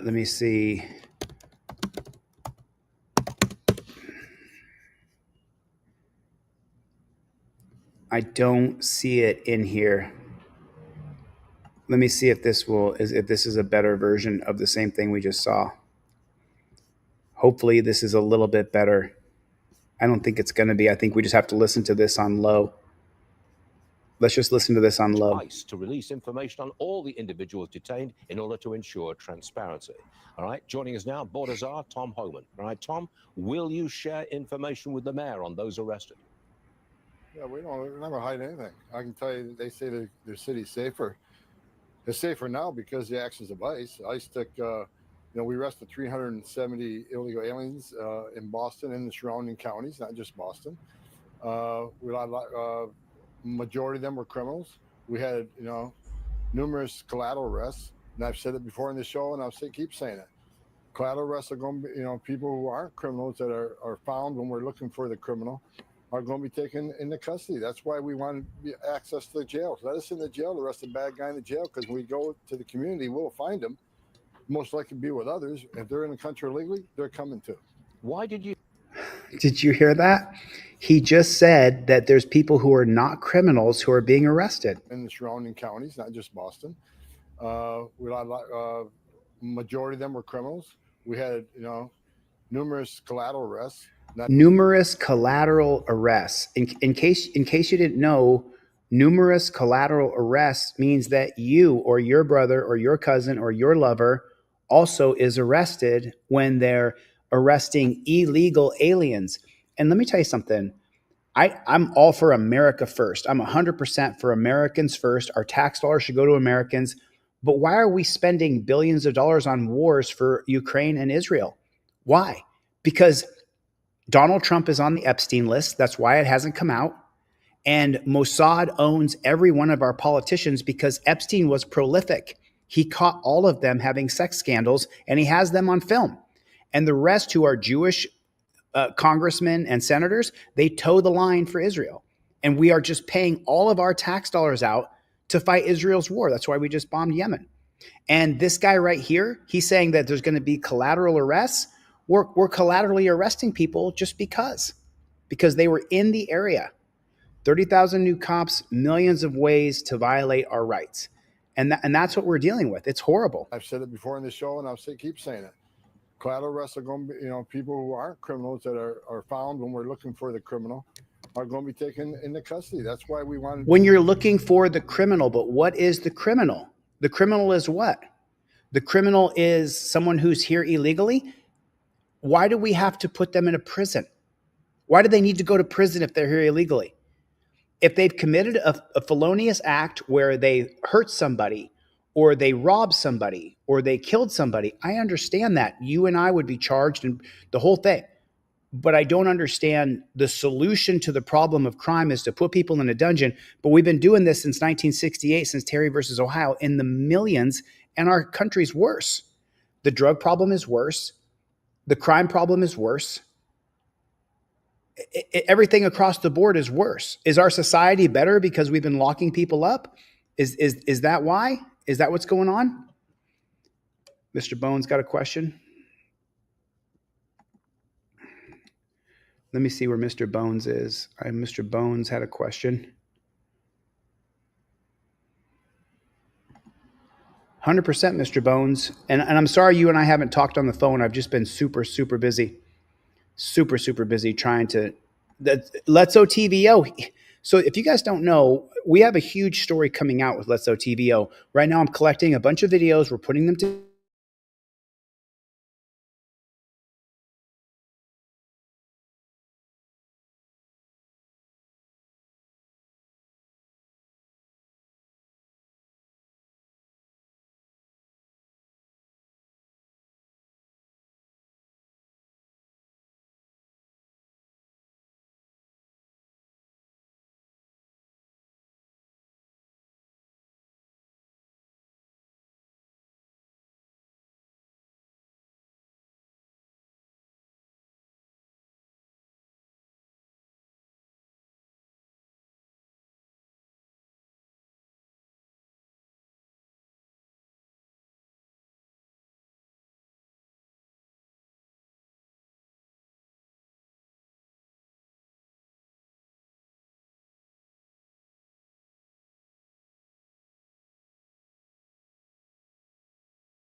Hello. 1 second. 1 second.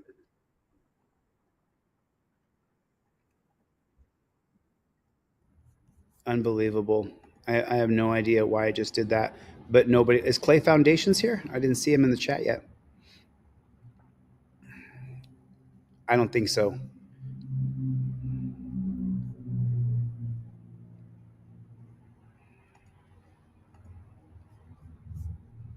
I don't think so. Clay Foundations, right on, brother. I watched your last audit. You're doing good, dude. You're doing good. Thanks. I appreciate it. Back in the saddle. Right on. Roger Bond is here. I didn't see Roger Lane, but I saw Roger Bond. No, it's they'll do anything they can to kill this channel. You guys know that. So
there we go. Are we back? Can you guys hear me? I have no idea why this is happening, but it's plain as day. I don't want to sound like a conspiracy theorist. I don't want to sound like a conspiracy theorist, but it's hopefully it gets better before by 5.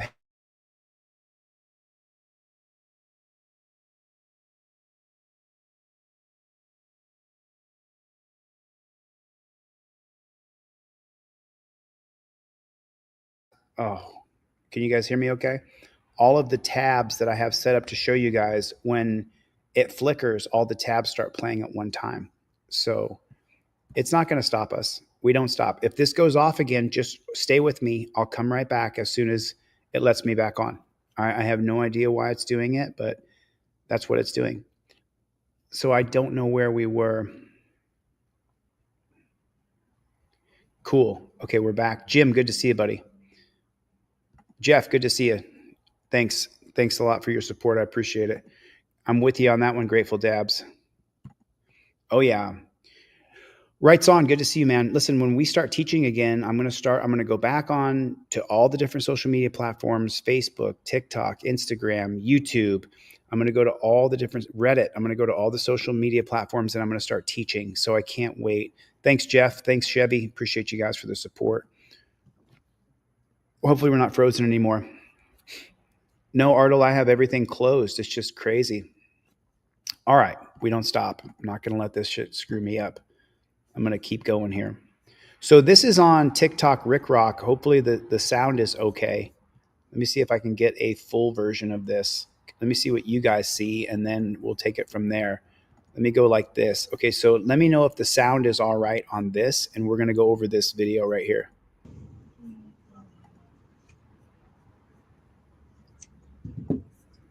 Don't touch my truck.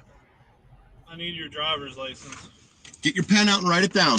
You have to surrender. No, I don't. Yes, it's mine. I own it. You have to surrender it. I'm not surrendering it to you. You have a pen, don't you? You have, plus you're holding it upside down, but you have to surrender it to me. Says who? It's mine. I own it. It says state law. Okay, well then fine, charge me. Okay. All right, well I need you to step out of the vehicle. For what? Because your vehicle's not inspected. That's fine. What about officer safety? Okay. What about officer safety? What about it?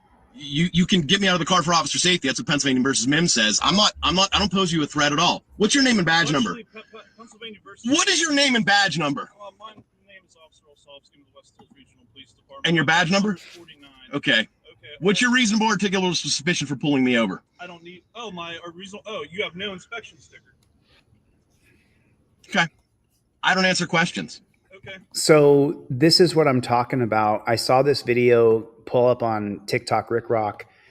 And the thing is you have to follow a rigid set of policies, procedures, and protocols. You start off by invoking your Fifth Amendment right, and then just give that dirty copper your license, registration, and proof of insurance. That's what the state law says you have to do. That's what the federal law states you have to do. So don't get caught up. Because this man right here, as patriotic as he is, as much as he disagrees, Gio is in the room. As much as this man disagrees with the process of him being shaken down like this, he's not following a rigid set of policies, procedures, and protocols. Step one, give the dirty JBTP your license, registration, proof of insurance. Just slip it to him out the window. Start filming, invoke your Fifth Amendment right, follow every step in the trifold that I teach. If this guy had actually done the process of what I teach, this may have ended differently, but it doesn't end differently. It ends where you've empowered the cop.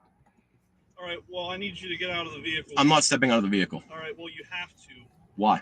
Because Pennsylvania versus MIM says you have to. For officer safety. I'm not for any reason that I tell you to. No, that's not true. The cop is wrong.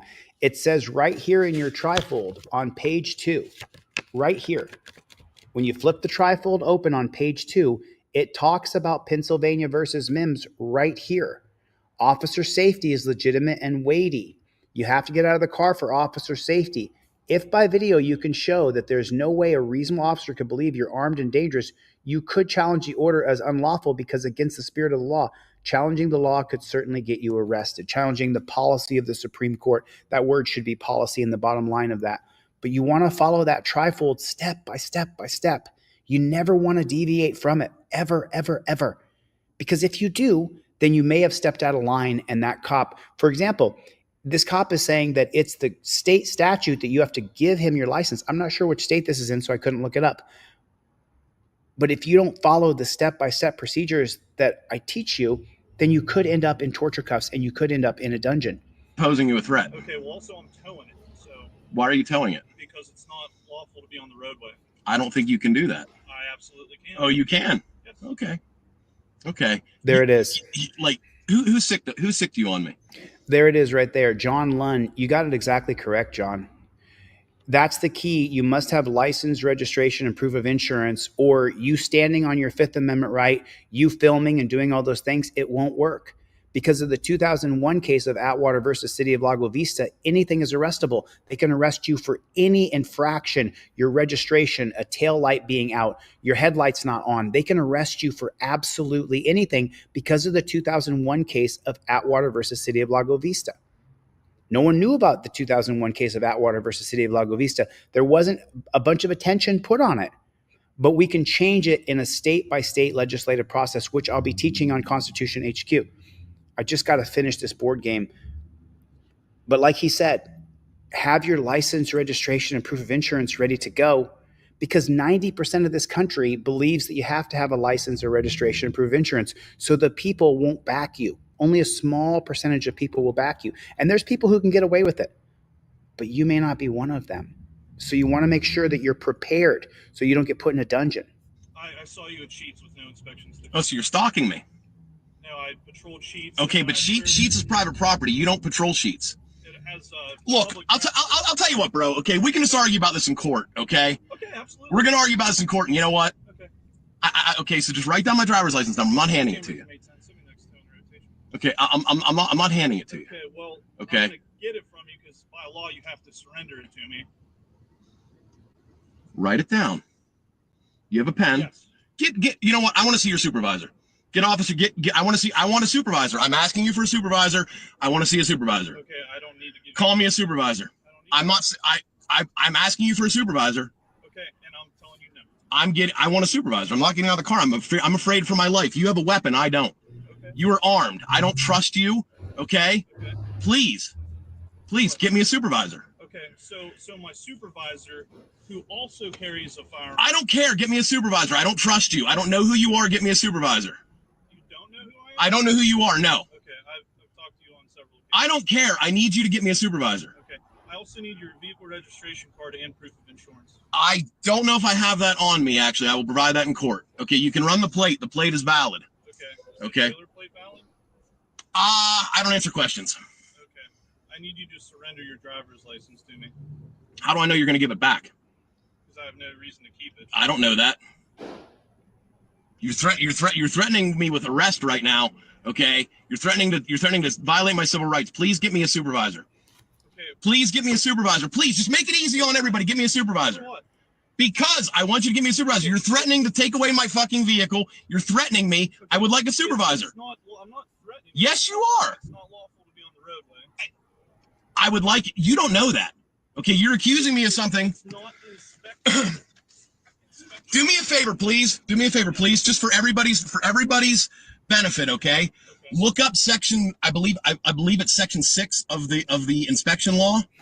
So listen, you are not going to adjudicate your case on the side of the road. Put a 1 in the chat if that cop believes it's his duty to arrest you, impound your car, take you to the dungeon, and steal your money. That's what that cop believes to be true, that he's supposed to arrest you and put you in a dungeon. That's what he thinks.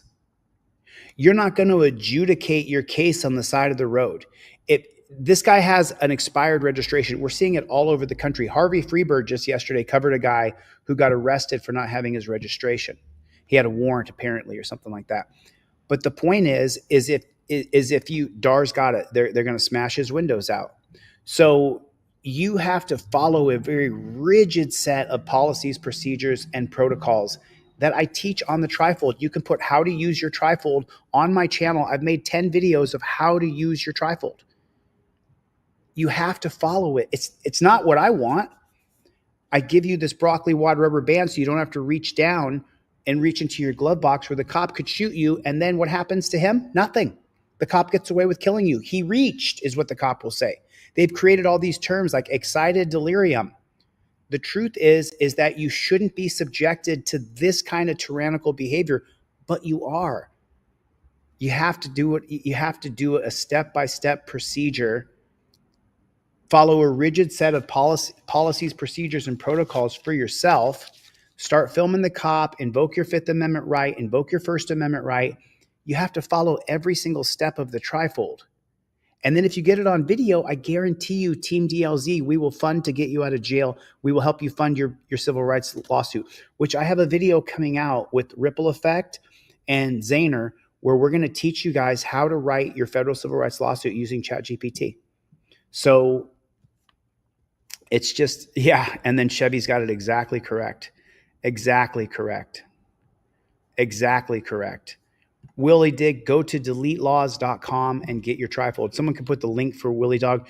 You have to have a trifold in your car, and you have to follow the step-by-step procedures. If you can't afford one, I will email you one. If you want to cover the hard cost of shipping, I'll send you one.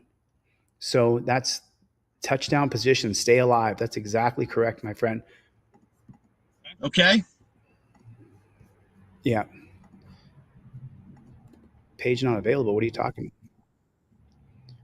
Yeah, there's so many disgusting videos I've seen over this past couple weeks. And so this is another one here where the copper just makes up his own laws. That way everybody can see. So I went to the gas station because I had to go get a couple things. I've been using my turn signals. Plus, I've been doing the speed limit. There's 2 cops sitting on the side of the road. This cop has been following me for like 4 or 5 miles now. Everywhere I go, he keeps following me. So he turned his lights on as soon as we pulled up here. Evening, sir. Deputy Rouse for the Sheriff's Office. How you doing? You got your license, registration, proof of insurance with you tonight? What's the nature of the stop? Mistake. I know who you are. I'll be happy to explain that. Mistake. Put a 1 in the chat if the cop is allowed to beat you up, break your window, and attack you, taser you, and even shoot you if he says he was in fear for his life. This is not your first step. Is this not? As soon as I know who you are, I'll be happy to. You got your license, registration, proof of insurance with you tonight? He's asking for license, registration, and proof of insurance. That's what he's saying right there, which is what's required by law. It's not what I want. I don't agree with it. You should be able to travel freely in the United States of America. You shouldn't have to pay the state every year hundreds or thousands of dollars to register your car. I just went to New Mexico and went and visited with Let's OTVO. Cost me $700 to register my car. Why is that? It's so ridiculous, preposterous. So the cop asks right here for license, registration, proof of insurance. What's the first step you do? Either you give him your license, registration, proof of insurance, or you invoke your Fifth Amendment right and then give him your license, registration, and proof of insurance. Right. What's the nature of the stop? That is not what you do. You do not say, what is the nature of the stop? That cop cannot wait to put his hands on you. He probably has his murder gloves already on. Put a 1 in the chat if that cop cannot wait to go hands on. If he can hardly wait. Chevy got it right there.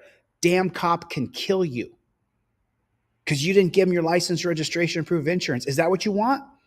You want to be reaching down in your glove box when I gave you a rubber band to put your trifold and your license in right above your head? Do you have a photocopy of your driver's license? Do you have your registration laminated? Do you have your proof of insurance laminated so it all goes in your trifold right up above your visor just like that? Do you have it? If you don't, the cop wants to kill you. Chevy just put it. Damn cop can kill you. That's what we're talking about here. That's what we're talking about. I email off hundreds of trifolds every week to people, every week. Say, go print this bad chicken out. Go get your own rubber band. You've got to follow a rigid set of policies, procedures, and protocols for yourself. First one, start filming. Second one, invoke your Fifth Amendment right. Third one, give me your license, registration, proof of insurance. That's it. Do I think that that's right? No. No. Do I think that it's right that we have to live under this despotic state of the cop can pull you over for not using a blinker or your registration, and then if you don't comply with him, he can just murder you? No, I don't agree with that. Not at all whatsoever. Not at all whatsoever. Is that the reality, though? Put a 1 in the chat if that is the reality. Aaron Williams, good to see you, buddy. Good to see you. Same Aaron Williams from Instagram that I talk to every once in a while. Oh yeah, Rights On's got it. They just love to go hands-on with you whenever they possibly can. I teach you guys how to do it, and this guy does it wrong. Evening, sir. Deputy Rouse of the Sheriff's Office. How you doing? You got your license, registration, proof of insurance with you tonight? What's the nature of the stop? No. As soon as I know who you are, I'll be happy to explain that. Is this Nazi Germany? Do I got to provide papers before you tell me why?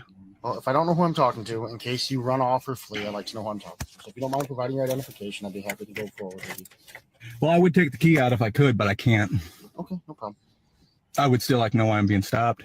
I'd be happy to explain that to you as soon as you provide me with identification, sir. Are we Nazi? So that's the argument. That's the constant fight right there. I'm not going to give you my license unless you tell me why you pulled me over. I'm not going to tell you why you pulled me over unless you give me your license. We lose that battle. You and I, 90% of the time or more, we lose that battle. And the judge is on the cop side because you didn't give me your license. Am I wrong? Am I wrong about this? We lose that battle. 95% of unless you go before Judge Fleischer in Houston, who's fighting back that there's no probable cause for most of these stops. But most of the time we lose. Am I wrong? Yeah. So Radic, AKA Ski, in California, guess what they did here in California? They passed legislation that says the moment the cop walks up to you, he has to tell you, I pulled you over for not using your blinker, California code, whatever it is. Can I get your license, registration, proof of insurance? They made that a California code because it's such a problem across America. I'm not going to give you my license unless you told me why you pulled me over. I'm not going to tell you why I pulled you over unless you give me your license. It's such a problem. And Jeff Millman, Team DLZ, he knows you have to have it on film. If you don't have it on film, there's a very good chance that you're going to go to jail. What's the matter, you? There's a very good chance if you don't have it on film and you go to jail. Yeah, exactly correct. So John Lund with some of the best comments today. I don't care why they stopped me. It's irrelevant. I want to go home. You're going to give me a ticket? I don't give a shit. I want to go home safe to my family and my friends. And that's what I want you to do as well. That's what I want you to do as well. You get a trifold. If you can't afford one, I'll email you one and you go print it out. If you can't afford one and you want the hard copy, you got to cover the hard costs of me shipping this motherfucker to you. I can't continue to pay for shipping for people when I'm not making any money right now because I'm not working. I'm only working on the board game and on the website to get people out of jail. That's what I'm working on right now. And it's full time. Both of those tasks are full time. Shout out to Max. Shout out to Mark. Thanks for all your effort on on these projects. Nazi Germany? I'll explain that to you as soon as you provide me with identification, sir. Are we Nazi Germany? No, we're not. I think you know the answer to that question. Okay. I don't think Nazi Germany exists anymore. Exactly my point. You do realize in order to get ID from somebody, you have to have a reason and articulate that reason for the stop, right? I'm well aware of how it works. Well, you do realize I'm a constitutionalist, so I know this shit. Okay. So unless you can articulate, this is my property, yes. Property. Well, I don't live here, but this is my property. This is where you're staying? Okay. This is not where I'm staying, but I own this property. Okay, fair enough. Fair enough. And I knew you were following me. I knew I used my turn signals. I knew I wasn't speeding. As soon as I see you on the side of the road, I see you hit your brake lights. I knew you were going to me. I knew exactly what you were going to do. There's nothing wrong with my car. Every light on my car works. Yes, sir. So what's the nature of the stop? Well, the nature of the stop is when you went by, it didn't look like there was a front bumper. And then as I was behind the car trying to run a registration, you took multiple turns and it appeared to be evading me. All I'm doing is checking out what's going on. You better get your goddamn supervisor. So he said that you took multiple turns and you seem to be evading me. I don't want you following me, JBTP. I don't want you following me. And if you get behind me, I'm going to turn off so you can't follow me anymore because you're in the back just getting off on the fact that you got someone all locked up and they're all afraid and they're locked up like this and they're afraid to get in the lane. They're hitting their blinker to get over and they're like, oh my God. And you can feel the fear going through that person. And the copper is in the back just jizzing in his own pants. He loves the fact that you're struggling. Trifold changes it, makes it so you feel confident, makes it so you feel secure. Makes it so you have a rigid set of policies, procedures, and protocols to follow, that if you have your license, your registration, your proof of insurance put together, you don't have any fear, because I'm going to get everything on film. And if you arrest me and it's on film and I send this to delete laws, he's going to help me. You have to do it correctly. I wish it wasn't this way, but this is the way that it is. I hate this, but this is the way it is. Okay. When is it illegal to make turns? I didn't say it was illegal to make turns. Dude, we both know where this is going, and you know you have no reason to pull me over. Okay. All you need in Michigan is reasonable suspicion to make a traffic stop. Yes, you have to have RAS, but what is your single articulable suspicion? It appeared you were trying to avoid police contact. Bullshit. It looked like you had a bumper on the front of the car when you went by. Dude, I'm not giving ID because I didn't do nothing wrong. Okay. Is this your car? It's in my stop. dad's name, yes. Do you see right there? I do not. Car when you went by. Right there. Listen. Bullshit. It looked like you had a bumper on the front of the car when you went by. It didn't look like you had a bumper on the front of the car when you went by. And this is going to be the attenuation doctrine from the 1963 case of Sum Wong Lee versus United States. I'm not giving ID because I didn't do nothing wrong. Okay. Is this your car? It's in my... No. Do not answer a single question. You're holding the trifold in your hand. You're holding the camera in your hand. Anytime the cop asks a question, because you have these in your hand, you've already given your license, registration, proof of insurance, you go, oh, that's a question. I invoke my Fifth Amendment right. Is your license current? I invoke my Fifth Amendment right. Over and over and over, I invoke my Fifth Amendment right to remain silent. It's in my dad's name. Why are you telling him anything about your life? He wants to arrest you. He wants to impound your car. He wants to take you to a dungeon, and he wants to steal your money. Why are you giving him information about your father? Don't you love your dad? Why would you tell him about your dad? It's incredible to me. Dad's name, yes. It's in your dad's name? Yep. Dom. Okay, sir. Dude, this is going to make an awesome YouTube video. You just admitted that I committed no crime or no traffic infraction. When the is it illegal to make turns? Well, there is a bumper on my car. Well, it's Come on, man. This is bullshit. Come on. You know it's bull. Just leave me alone. Okay, man. You know this is bullshit. Look at him. Look at how pathetic he is. Look at him. You can see it.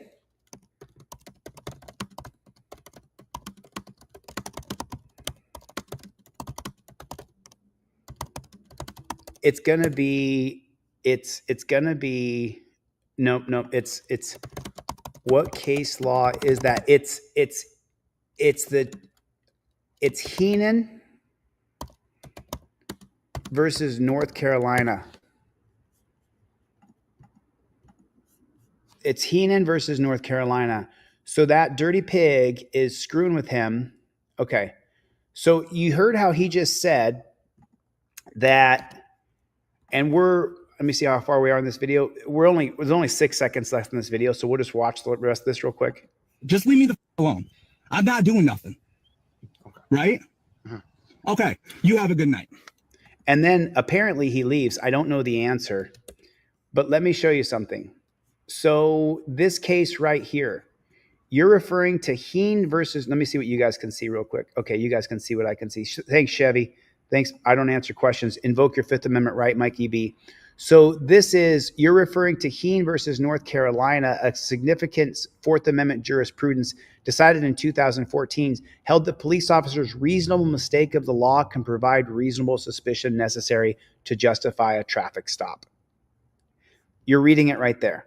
Do you see it? Does everybody see it? Put a 1 in the chat if you can see that and you can read that. That means that when that copper just said on camera, when you drove by, it looked like you didn't have a bumper. The 2014 case of Heenan versus North Carolina protects the cop, meaning that he stopped that car based on reasonable articulable suspicion of a faulty vehicle, which I'm sure there's some sort of code, whatever state they're in, that says you can't drive down the road without every part of the car intact. Heenan versus North Carolina, because the cop articulated that when you drove by, it didn't look like you had a bumper. Let me show it to you again so that I can be perfectly clear here.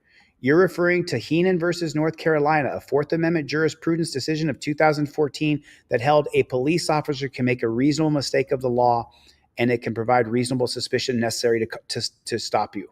Meaning that you have to give him your license, registration, and proof of insurance, whether I like that or not. The Supreme Court has worked against us since the very beginning, and they continue to do so. They're appointed to a federal position in government for life. So who is their allegiance to? Who's the Supreme Court's allegiance to? To the federal government, not to you and I, not to the Bill of Rights. Shouldn't he be let go as soon as he finds out he was wrong? Absolutely. He absolutely should, free Dom. But again, let me point it out one more time just so we can read it together. I want to be perfectly clear on this.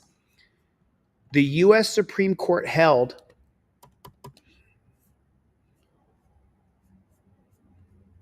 attenuation doctrine. Okay, right here. The U.S. Supreme Court held that a police officer's reasonable mistake of the law, it was dark at night, it was on a road with no lights, we saw that there was no bumper. The U.S. Supreme Court decided that a mistake of the law can provide the reasonable suspicion necessary to justify a traffic stop. You heard the copper say that I have reasonable articulable suspicion to stop you. It looks like you don't have a bumper. Whose side is the DA going to be on? Whose side is the judge going to be on? Whose side is the law on? It's on the side of the cops. You got to give that dirty pig your license, registration, proof of insurance. Now, this guy fought his way out of it, and eventually he made the cop feel like such a sheep that I think he let him go because the video ended and he drove away. I think. I hope so. But the fact is this right here. And now let's get into the nitty-gritty details of the case a little bit. Sergeant Matt Darius of the Surrey County Sheriff's Department stopped a vehicle because one of its two brake lights were out, similar to a bumper not being there. Believing this constitutes a violation of North Carolina law, during the traffic stop, the officer obtained consent to search the vehicle and discovered chemicals, leading to the arrest of Nicholas Brady Heenan. Subsequently, it was determined that North Carolina law only required a single working brake light, meaning no actual legal violation had occurred, just like in this case that we're talking about right here. The Supreme Court ruled that if an officer makes a mistake of the law that's objectively reasonable, like saying that you didn't have a bumper, it can justify a traffic stop under the Fourth Amendment. They're working against us. Chief Justice Roberts, writing from the majority, emphasized that the Fourth Amendment requires reasonableness, not perfection, from government officials. Therefore, reasonable mistakes, whether of fact or law, can support valid searches and seizures. This ruling acknowledged that law enforcement officers can make reasonable errors regarding the law without violating constitutional protections against unreasonable searches and seizures. However, the court specified that only objective reasonable mistakes are permissible. Subjective misunderstanding or ignorance of the law do not meet this standard. Okay.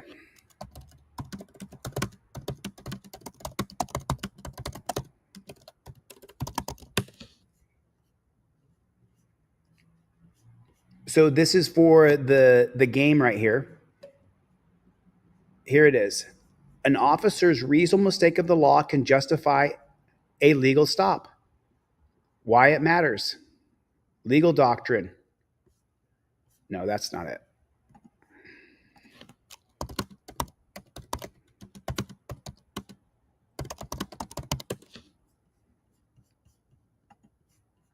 Let me see here. Okie dokie. Okay, so right here, we got that. And how the judges voted. Take a look at this. The majority of the judges voted for the idea that the cops can violate your rights. The only person who dissented were conservatives, Scalia and Rehnquist. Wow, it's just, the Supreme Court is working against us day in and day out. They are working against us, working against Gloria. They're working against our freedoms, against liberty. I don't see my other friend in the chat here, but you're seeing it. I'm showing it to you. It's plain as day. It's plain as day what you're seeing. So that was that one. And now this one right here. Here's a pigtail. This is gonna burn you up. This is gonna piss you off beyond the pale, but I gotta show it to you. corrupt female cop. A corrupt female cop, a corrupt pigtail. So I'll show you another one here. Sacramento Lenny, what's going on? Somewhere I read that we are the enemies of the government. Could be. That's how they could see us. Now check this one out. This one pisses me off beyond the pale. Cop stopped me because I'm Mexican, but she didn't know I was an FBI agent. Hello. Do you have your driver's license, registration, proof of insurance? For what? Can I get your driver's license? For what? I'll explain it to you. Why would I give it to you? I'm not driving. You were I'm parked. driving. I just saw you. I'm parked. Can I get your driver's license? So you're stopping me? Can I get your driver's license? I don't have it. You can have my ID number. Sure. What's your name? D3593928. What's your real name? What do you mean? What's your name? On your driver's license. D3593928. Is that your driver's license number? Yes, it is. All my information will be on there. What's your name? Don't worry about her. She's a passenger. Not hers. Yours. Oh, What does it say well, on your driver's license? Franklin Ornelas. Okay. When's your birthday? It should be on there. When's your birthday? It should be on there. You want to look it up? Well, I need to know from you. For what am I being pulled over for? So your plate, that plate is not legal. You have to have the California plate. That's white and red. Okay? Do you have your registration proof of insurance? You have it? Do you have your registration Shut up. proof of insurance? Thanks, Jeff. Look at this. So right there, this is what Constitution Headquarters is all about. This is what this board game, the board game that I created, and I'm talking to Northeast Colorado Cop Block here. The board game I created, I've got this huge wall here to teach the history of our country, Supreme Court case law, Supreme Court justices, articles, amendments. I have it all right here on the wall ready to teach. Board game's not quite done yet, so you guys got to hold on for 1 second. But constitutionhq.com, what it does, Northeast Colorado Cop Block, is we have a bill written for your House member, for your representative in the Northeast of Colorado, that you can give the bill to your congressman and say, here's the bill that I downloaded from Delete Laws that was created on ChatGPT. We don't want the 2001 case of Atwater versus City of Lago Vista that anything is arrestable. You have to be a danger to society or a danger to yourself for you to be arrested. We go around the 2001 case of Atwater versus City of Lago Vista state by state. So Heenan versus North Carolina 2014 says that a cop can make a mistake of law and it still gives them reasonable articulable suspicion. Well, Northeast Colorado Cop Block, you'll be able to download the bill that is the antithesis of the 2014 case of North Carolina versus Heenan that says that you cannot make a mistake of law and have a valid stop under the Fourth Amendment. It's not reasonable, and that would not necessarily fall under the federal jurisdiction, but under the state jurisdiction of Colorado. That's the reason why I've taken so much time off of talking with you guys and spending time on live stream to create this board game, so that once you understand how it works, you can download that bill that overcomes North Carolina versus Heenan, that overcomes Atwater versus City of Lago Vista. You can get that to your member of House of Representatives, and if they won't put the bill into committee, then you run against that person. We have to become the government for us to change this government. I can't be any clearer about that. We have to vote in people who will fight against the corrupted Supreme Court in a county by state function. So Northeast Colorado Cop Block, you will be able to download the bill that overcomes North Carolina versus Heenan directly from deletelaws.com. And deletelaws.com is still a little bit of a mess because we just transferred everything over. Team DLZ is being transferred over into there. Constitution HQ is being transferred over into deletelaws.com. But you have to be willing to fight. You have to be willing to fight for our rights. And if you're not willing to fight for our rights, then we're not going to get anywhere.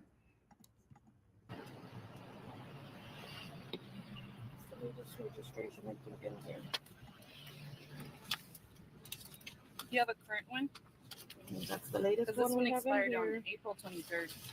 Okay, well, it's fine. Current, so you can go ahead and sign it. It's not. It's 4/22/23. current. I wouldn't have tags if it wasn't current. Well, do you have a current one? Okay, that so then says is that a ticketable offense? Do you have your insurance? Oh. Got that right, Rat Boy Ninja. Silly ass right here. She got mad. You work with feelings or you're law enforcement? Is it on your phone? Yes. Okay, well, you look it up. I'll be right back. Hurry up. Listen to what she's going to say. Legal that I have to have in California. Red and white. How the f is it not legal if we pay the DMV for them? Now she pissed me off. She has no fucking reason to do what she's doing. She's mad. We drove by and I told her hurry up and pointed, so she came after me and I parked, and then they came up to me. I don't you. What an idiot, dude.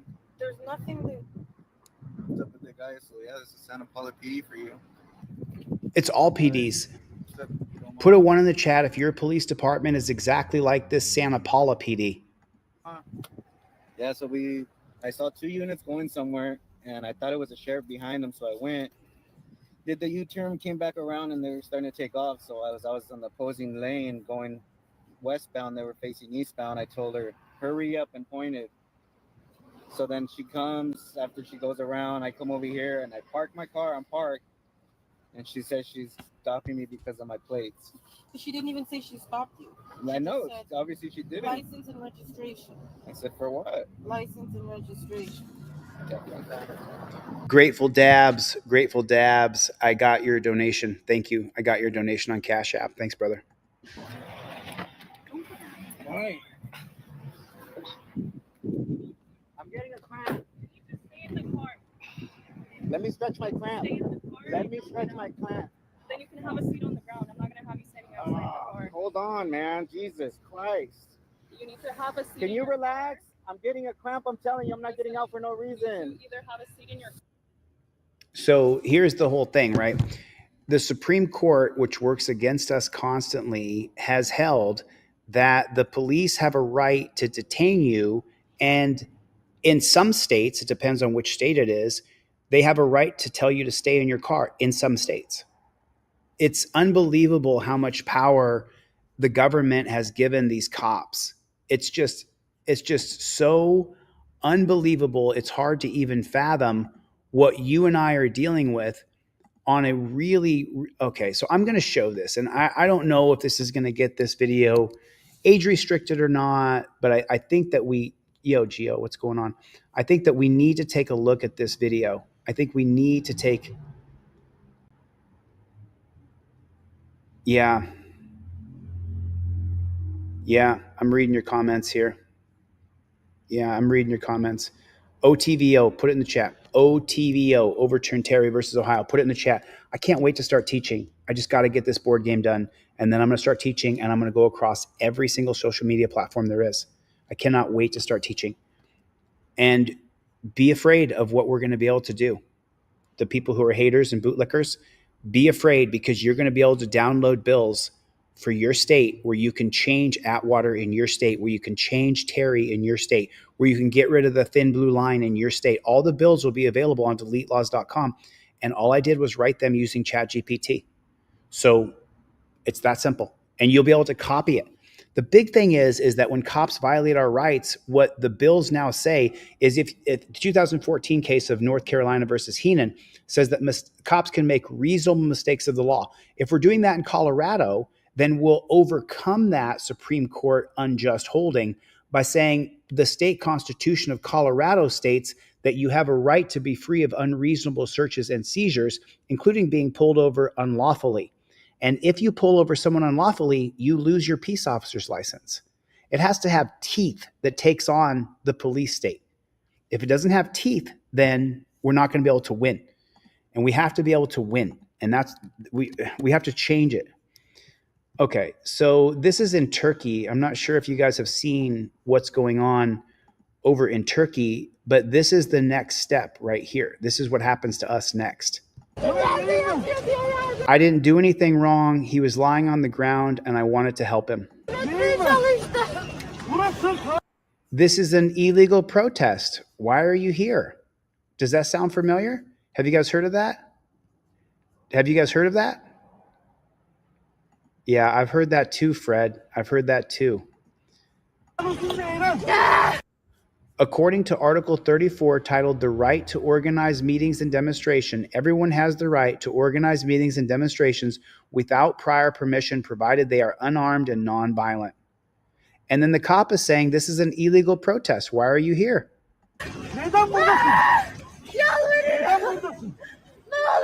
Please, I beg you, it hurts so much.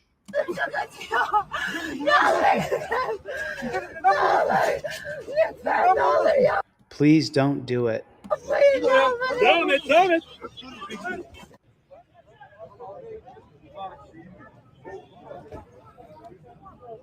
So YouTube China is trying to make it so that we can't show what happens to people who are protesting.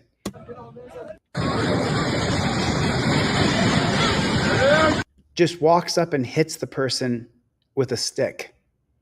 It's just sick. And she says, "Why'd you just hit me?" Watch her. Hold on. Watch what she does when he just walks up and hits her with a stick. She's just walking along. She's about 5 foot tall, maybe shorter. And this guy just walks up and hits her. Why'd he hit her with a stick? He hits her again. And she turns and faces him and says, "Leave me alone." So this guy walks up to a line of police. And now they're just shooting protesters with pepper balls. They're just blasting protesters with pepper balls. They haven't done anything. They've done nothing wrong to anybody. And Gio's got it exactly correct. And let me explain this to you. I don't agree with a single word Muhammad Khalil says about Jewish people. Not a single word. I don't agree with it at all. I'm of Jewish descent. I love my bloodline. I have nothing against Jewish people. I disagree with the Israeli government trying to kill every single Palestinian there is. That's what I disagree with. So when Muhammad Khalil is protesting in these United States of America, he's under the jurisdiction of U.S. law, which is your First Amendment right to speech, which is also your First Amendment right to protest. If we allowed the dumpster fire to deport Muhammad Khalil because he protested, a man who I don't agree with at all whatsoever, Jews are not evil people. The Israeli government is worse than the American government. They hold the keys. I believe firmly, after watching Jimmy Dore the other day about Ben Shapiro, I believe 100% that the Mossad Israeli government assassinated JFK. I believe 100% that the Epstein files will include the names of Bill Clinton, Donald Trump, and every other politician who toes the line for Israel. Does that mean Jewish people are bad? Not at all whatsoever.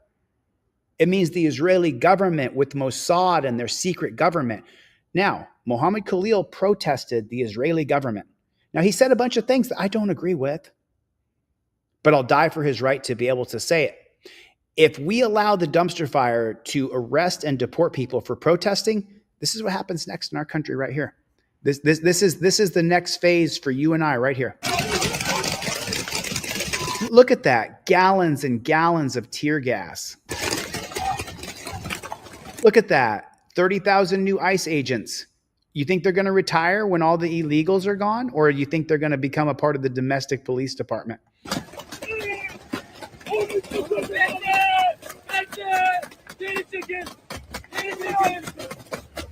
Look, just randomly spraying tear gas up in the air, even over the other coppers.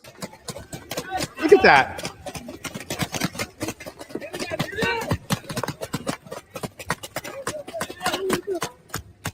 So let me ask you a question. Do you think that this content should be age restricted, or do you think that this is not ad friendly so that they put the video in the cellar? What are we showing here that's so bad? What are we showing here that is so heinous that we can't show it? Nothing. But YouTube China, YouTube United States government will likely try to age restrict or demonetize this video because I'm showing you what's happening in Turkey right now, which is pathetic. It's absolutely pathetic.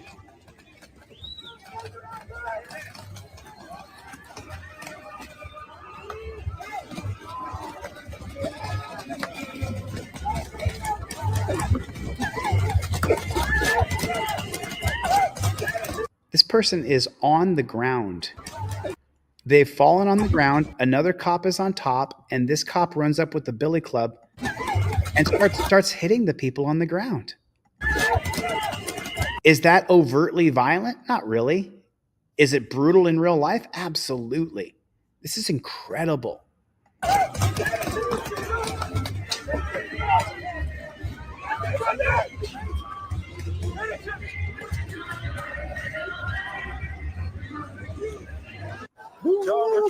Devam etsene abi. Devam et. Abi devam et. Abi devam et. Devam et.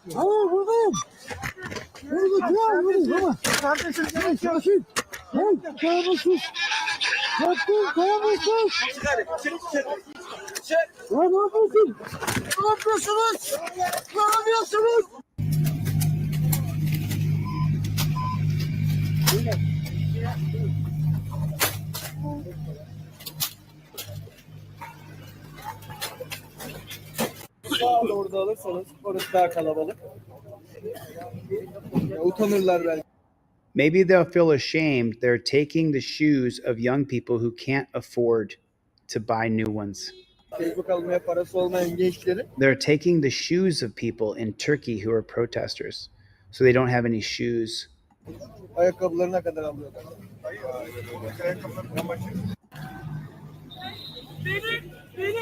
Ben şirket. Hayır hayır. Gel biz polis değiliz. Gel yavrum. Biz içeri getiriyoruz. polis değiliz.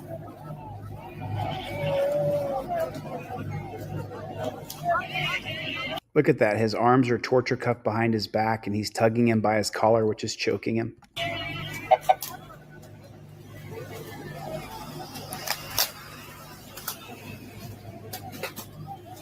And then look at that. This is what they do to you in the dungeon. You see that right there? This is what they did to me when they drugged me off to the hole. They come into your dorm and you're wearing slippers, a jumper. Obviously, you're not armed. They surround you with at least a half a dozen cops. Then they put you in torture cuffs. And when they take you to the hole, they jack up your elbows as you're in torture cuffs and they push your head down. And each cop there is trying to get a hand on you, to twist up your shirt, to pull your shirt over your head. I had a full-on panic attack because I didn't know where they were taking me and I thought they were going to kill me. I had no idea what was happening to me. Apparently, when I live streamed a phone call with Brian from Here's the Deal, that was against the jail rules. It doesn't say so in the rules, but according to them, it was against the rules. It was called phone misuse. And they drugged me down to a hole just like this, just like they're doing to this guy right here. The same thing happens every day in American jails, every single day. Why does his head need to be pushed down that way? Why does he need to be treated that way? There's no reason to treat him that way.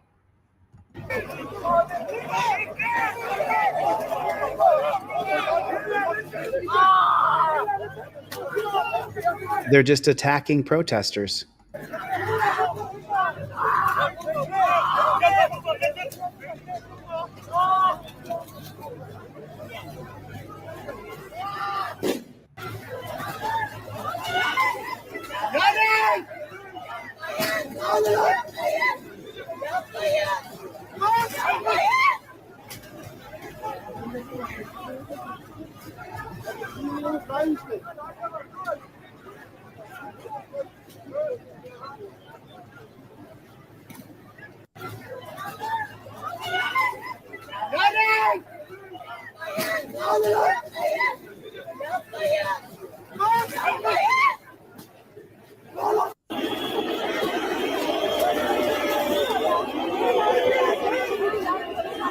Look at that. And remember why these people are being treated this way, because they're protesting. According to the Constitution of Turkey, which you read, Article 34, I believe it said, you have a right to protest anytime, any place you want in Turkey. But look at what's happening. And why is that? Because the leadership under Erdogan is the reason why they can do it. What's happening here in America? The leadership under the dumpster fire, they're arresting and deporting protesters. Can you draw a parallel here? And I'm 90% sure now that YouTube will demonetize and age restrict this video for showing the protests of what's going on in Turkey. Even though there's no real direct overt blood or gore or violence, I still think that they'll age restrict and demonetize this video. So make sure that you share it, because they're doing it across the channel to every video. It's not just this one.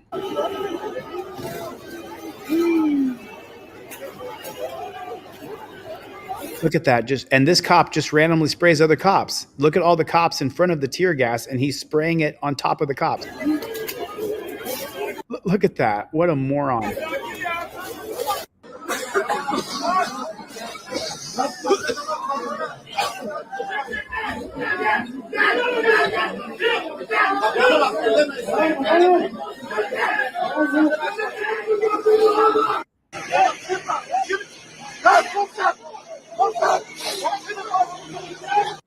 Commissioner, where's the commissioner? Who told you to use tear gas?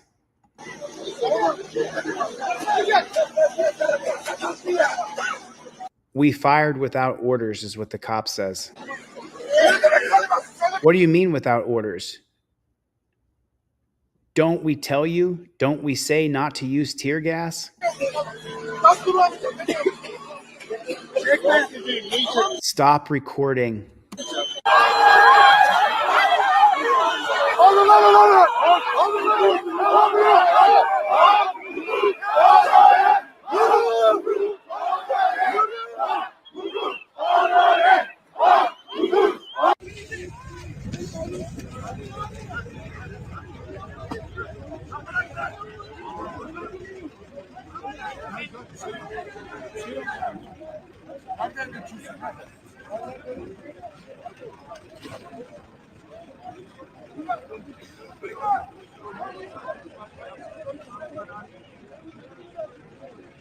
April rain.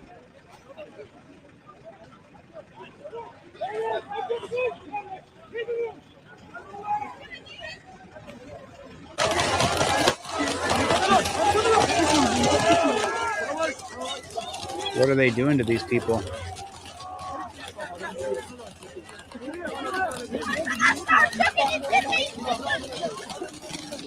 Why are they doing that?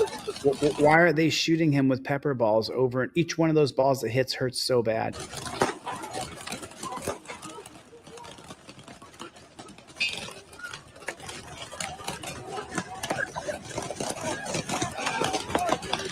Let me pause it for a second. You know, I'm from Alaska, and I played paintball as a kid. We played capture the flag, where there would be a line in the woods, and you were safe if you were on your side. Then we put a line in the woods, literally just a little line with little orange pieces of tape all over it that signified the east versus the west or the north versus the south playing paintball. I played this game hundreds of times as a kid. It was fun to chase each other down and shoot each other with paintballs. The paintballs, when they hit you, they really hurt. Depending on what kind of airsoft rifle you have, whether you have a handgun that has just a CO2 cartridge or you have a rifle that has a constant air cartridge that goes in there. So whoever thought when we were kids playing paintball that the government would then create a system to shoot you with pepper spray using a paintball? It's so absurd. It is so there's April. It is so absurd to me that we have a game that is supposed to be fun, paintball, where you get to have a good time out in the woods shooting each other with paintball guns. You wear a mask and goggles so you don't get injured. It's so much fun. Mad Hatter's got to go. Take care, Mad Hatter. It's just a way to hurt us. It's a way to attack us. It's morbid. And now here's the worst part.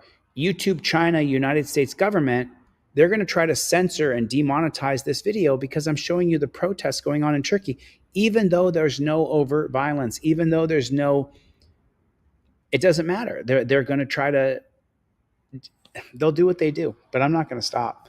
They're not going to stop me.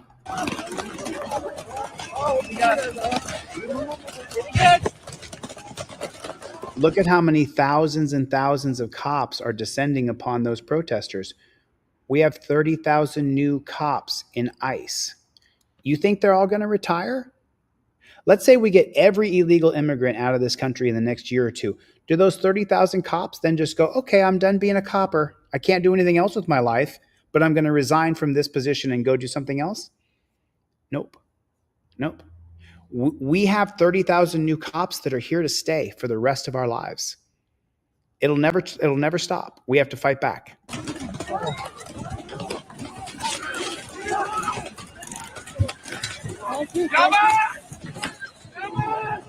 Look at that.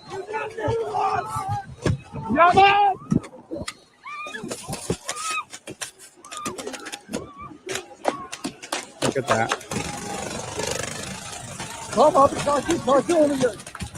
That's crazy. This is insanity.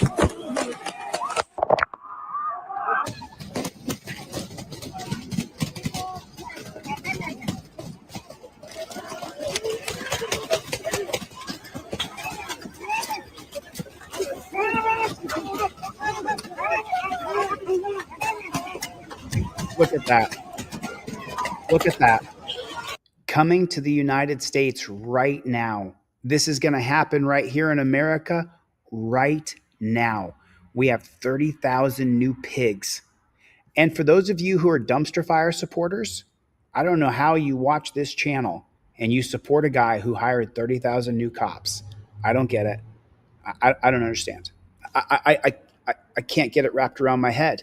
How in the world do you think, oh yeah, South Bubba Gump, YouTube protects cops? Oh yeah. Oh yeah. Wow. Yeah, Raddick is exactly correct. Love you too, April. Yeah, it's the Hunger Games, Brandy. You're exactly correct. Let's keep watching. Just walking up to people and spraying them in the face with pepper spray because they're protesting.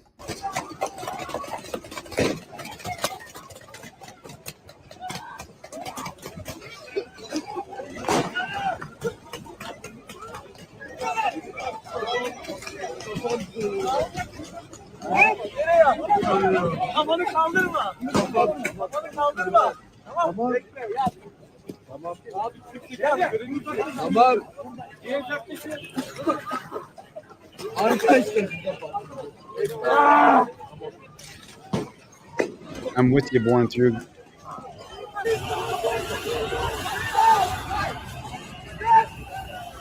Hey, YouTube China, can I show water hoses? Is that okay?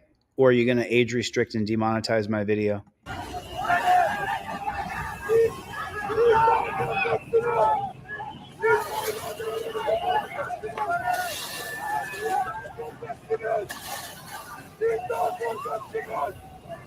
I'll bet you those guys are actually welcoming the water to spray the chemical spray off their faces and off their bodies that hurts.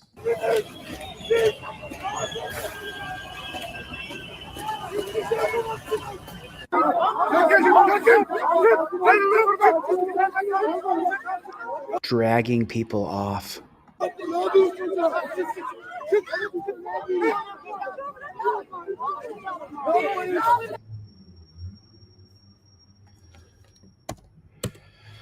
This is elite. It's just so unbelievable. It's just so unbelievable.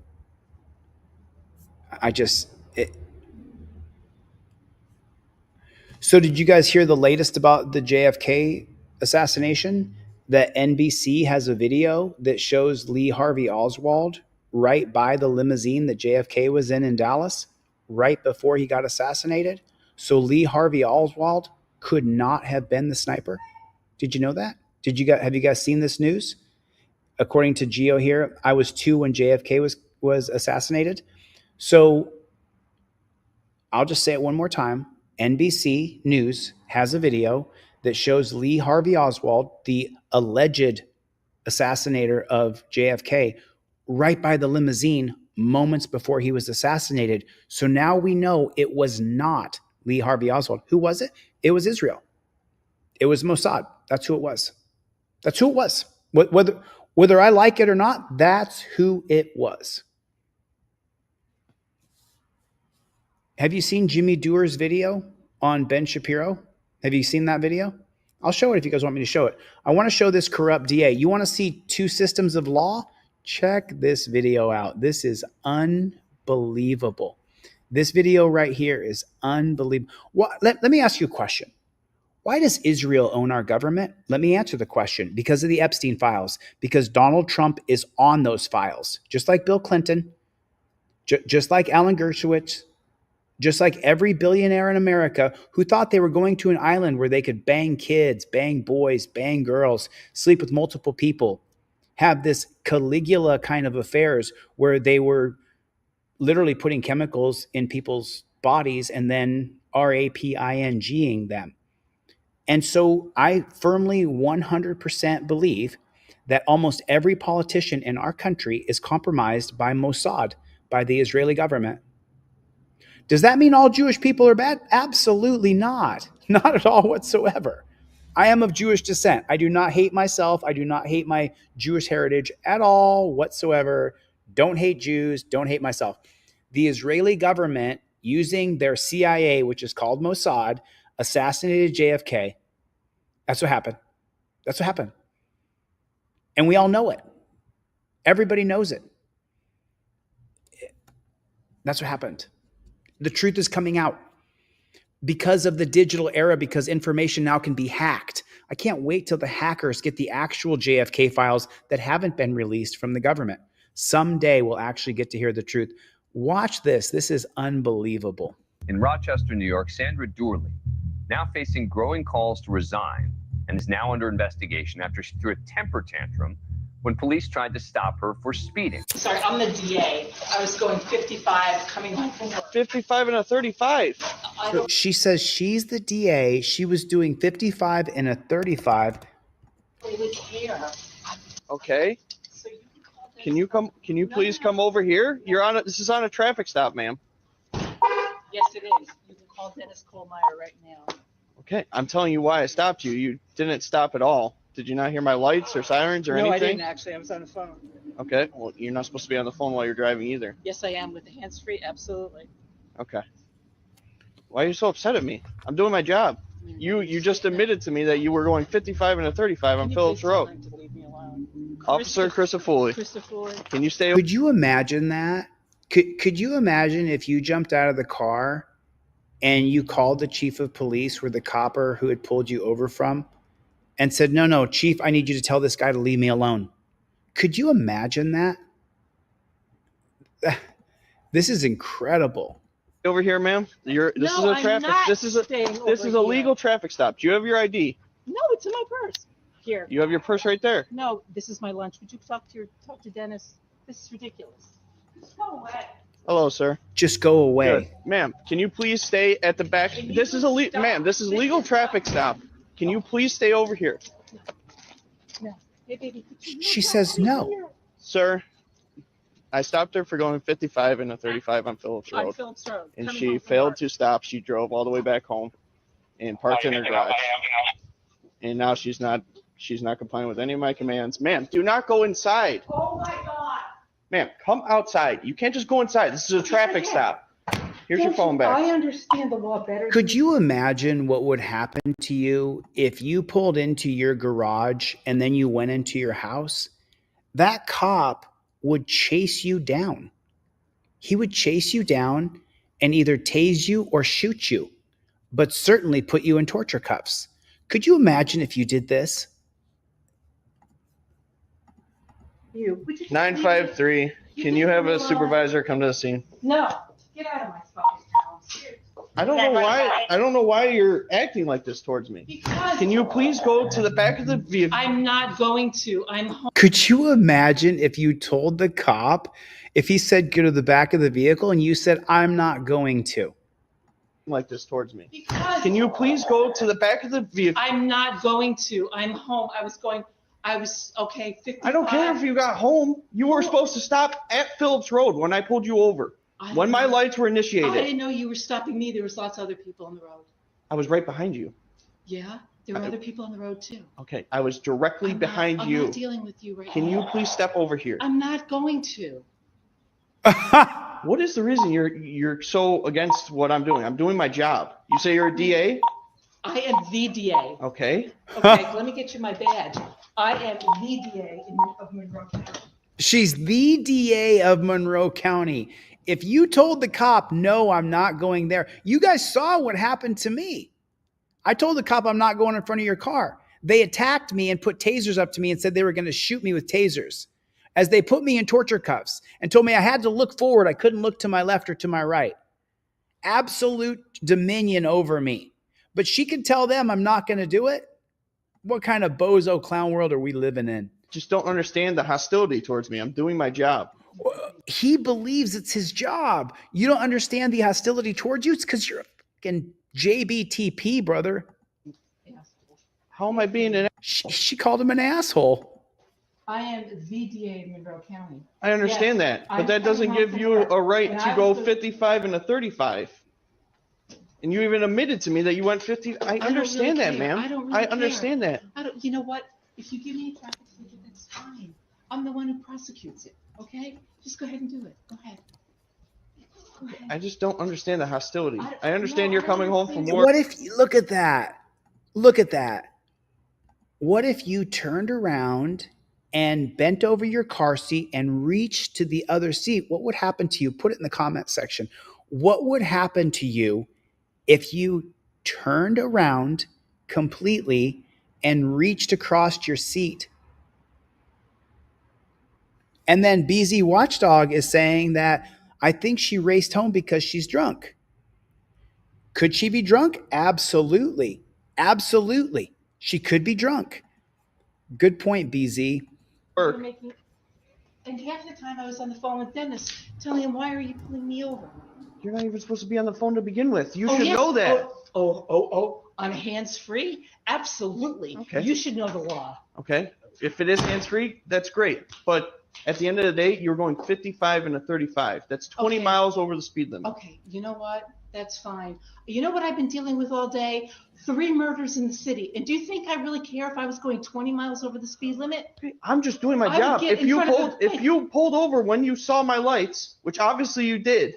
I thought you were going somewhere else because I thought no one would ever pull a black SUV if you ran my plates. I didn't. I'm going to throw some of the comments up here on the screen of what would happen to you if you did what she did. So check out the comments that you guys are leaving on the bottom of the screen. Tell me what would happen to you if you outright refused the cop in every way. I really care if I was going 20 miles over the speed limit. I'm just doing my I would job. get If in you front of pulled the- if you pulled over when you saw my lights, which obviously you did.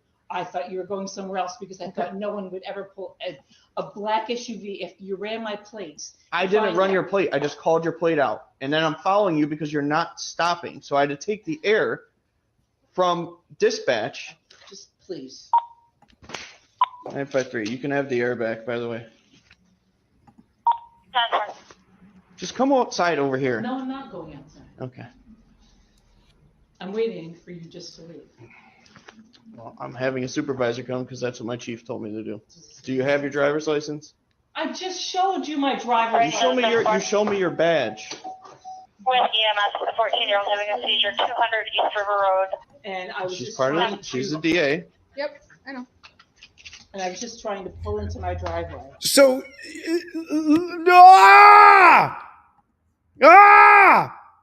listen to this part. So the other cop comes rushing in the garage door, and beta male number 1 tells beta male number 2, or beta pigtail number 2. The DA. 14-year-old having a seizure, So show me your badge. Watch over here on the right. With EMS, She comes rushing in. 14-year-old having a seizure, 200 East River Road. And I was She's just part trying of. She's the DA. She's the DA. He says she's the DA. Sorry about that. I didn't have it on the right screen. He says she's the DA. That's what he says to. Don't mess with her. She's the DA. Grateful Dab says you would be beaten, tased, and caged. I totally agree with you. Yep, I know. And I was just trying to pull into my driveway. I was on Okay. the phone with Dennis Kohlmeyer saying, would you please tell the person who's following me that Listen, I'm almost home? Ma'am, I understand you were going home, but I started my lights back at Phillips Road. On Phillips Road, yes, Yes. you did, and there are other cars. I was right behind you, directly behind you. At the end, Go ahead, like, listen. you wanna, At the like I end of said, the day, go ahead if you want to write me a traffic ticket, that's fine. okay. At the end of the day, I was stopping you for speed. If you I've just had a stopped. really bad day. I've been. Oh, she had a bad day. And I get it. We have bad days also, ma'am. I'm sorry. We have bad days also. Everybody, Jessica Kerstad is back in the room. Jessica, I have said your name. Well, I haven't been live in 2 weeks, but I've said your name a dozen times before that.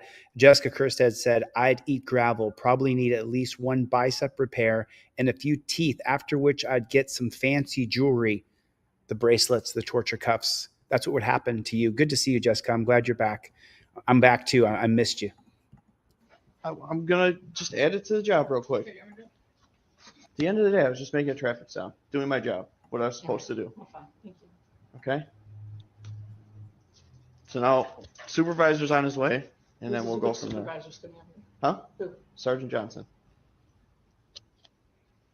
See, I she understand you had it. Like, I get it. We all have bad days at work. And I'm gonna go in the house. Seriously.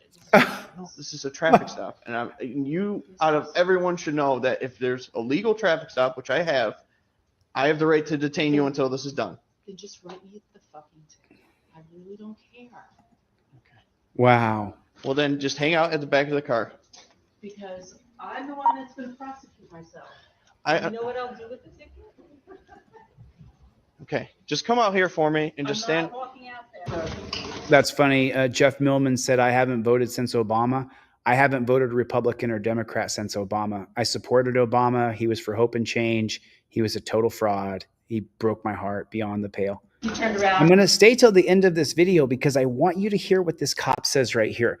This woman has clearly defied every lawful order that she was given, clearly obstructed, clearly delayed, clearly hindered, which I was put in jail for 6 months for, even though I did none of those things. I didn't know if it was me. I wasn't sure because there were other cars going back and forth that I got to turning into the field press. And I'm like, I'm just going to drive home. That's what I did. So I did this forward. And I got on the phone with Dennis. I don't know. Even before I turned, when I turned in and said, you know, it's me that they're stopping. Just tell them it's me.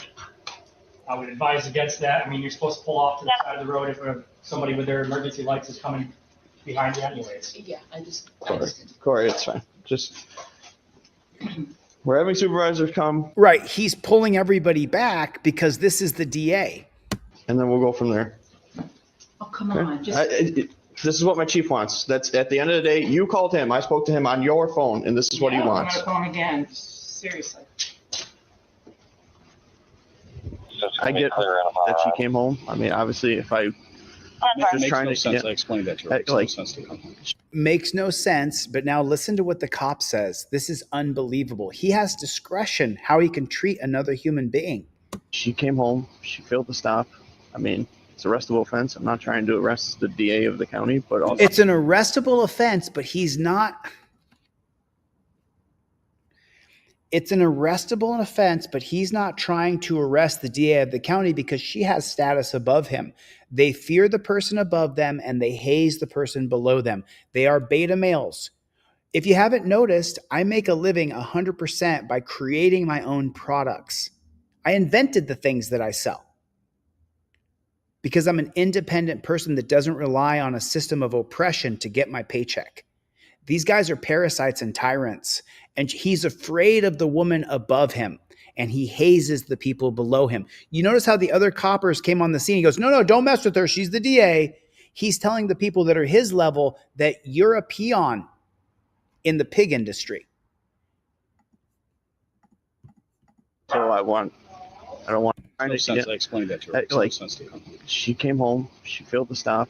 I mean, it's an arrestable offense. I'm not trying to arrest the DA of the county, but also I don't want to not do my job and not at least write her something. So I get it. And I'm not, like I said, I'm not going to. I'll at least write her the freaking going 55 and a 20. At the end of the day, I got discretion whether or not. No, I get it. I understand. So, all right, ma'am. So I'm issuing you speed in zone 55 and a 35. That's fine. I'll take care of it since I'll be prosecuting myself. Okay. At the end of the day, if you see my lights and sirens behind you, and obviously they're going off, just pull over. We can have a conversation and be on our way. Oh, really? I kept my eye on your vehicle. I'm not going to. Is that how it works for you and me? And I'm more with BZ Watchdog believing that she's drunk. I'm going to check my computer to see what plate it is. If a vehicle is not stopping for me, I want to keep my eyes on that vehicle for my safety, so I make it home at the end of the day. Okay? I apologize, but I'm sorry that you had a bad day. Yeah. And I'm sorry it went this way, but I do respect what you do. Have a good day, man. You respect what he does? What she does? She puts people in a dungeon. I think the most inexplicable part of this entire thing is that she called the police chief in the community she lives in and that employs the officer who was behind her. She called him while she was driving. Let me go back to that, Radek. I think that was a good point, and I kind of missed it, but let me. At the end of the day, all right, ma'am. So okay, so listen to this bullshit narrative here. I'm issuing you Speed in zone, 55 and a That's fine. 35. I'll take care of it since I'll be prosecuting myself. 55 and a 35. Now listen to what he says here. According, Radek caught this. I wanted to cover it, but I got lost. Okay. At the end of the day, if you see my lights and sirens behind you. At the end of the day, if you see my lights and sirens behind you, you must get on your knees like a bitch. And obviously they're going off. Just pull over. We can have a conversation. Oh, is that how it works? Can you just pull over and have a conversation with the pigs, or are they going to try to ruin your life? And be on our way. And then you be on your way? Yeah, that's how it works. That's how it works. If you just pull over, that's why I have a very rigid set of policies, procedures, and protocols. That's why I give you a rubber band with your trifold so it goes up in your visor so you're not reaching. That's why, because he's just going to pull you over. You're going to have a conversation. You're going to be on your way. That's why I teach you to use your camera to invoke your Fifth Amendment right.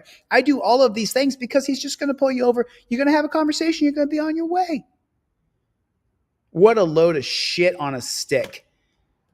Don't piss on me and tell me it's raining. That's a bullshit. My language is going to go off here. What is he even talking about? Listen to it again without seeing it. Just listen to it again. Speed in zone, 55 and a 35. That's fine. I'll take care of it since I'll be prosecuting myself. Okay. At the end of the day, if you see my lights and sirens behind you, and obviously they're going off, just pull over. We can have a conversation and be on our way. What do you guys think of that comment? What do you think? What do you think? Do you think you're just going to get pulled over and then have a conversation and then you're going to be on your way? Is that what you think? What do you think of what he just said? Do you believe that? If you're the DA of Monroe County in New York, you might just pulled over, have a conversation, and be on your way. But if he pulls you over, you, the peon that you are, Chevy knows this. We're all a bunch of fucking peons according to them. I'm running to be leader of the peons. And look what they're doing to the channel. Look what they're doing. They're terrified of me because I have the knowledge and the charisma to win the election, to win as an independent and change one state. And every other citizen in every other state is going to go, look what Chile did over there in California. He made it so there's no more Atwater versus City of Lago Vista in California. You have to be a danger to yourself or a danger to society to be arrested. You can't just be arrested for any infraction of the law. Look what they did over there. They overturned the 2014 case of Heenan versus North Carolina that says you can be pulled over, they can make a mistake, and it's still good. It's still reasonable suspicion. They overturned that in California. They legislated that away.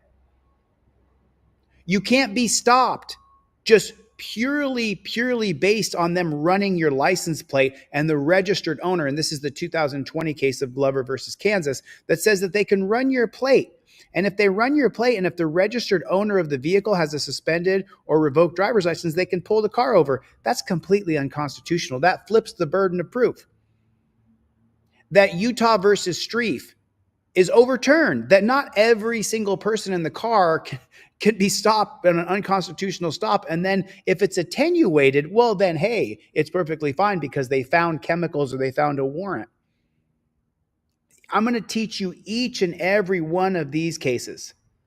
Each and every. Do I have Roger Lane in the room? I didn't see him. I saw Roger Bond. Did not see Roger Lane, though. Haven't seen him in the room. I'll put him up when he comes in the room. So do you understand?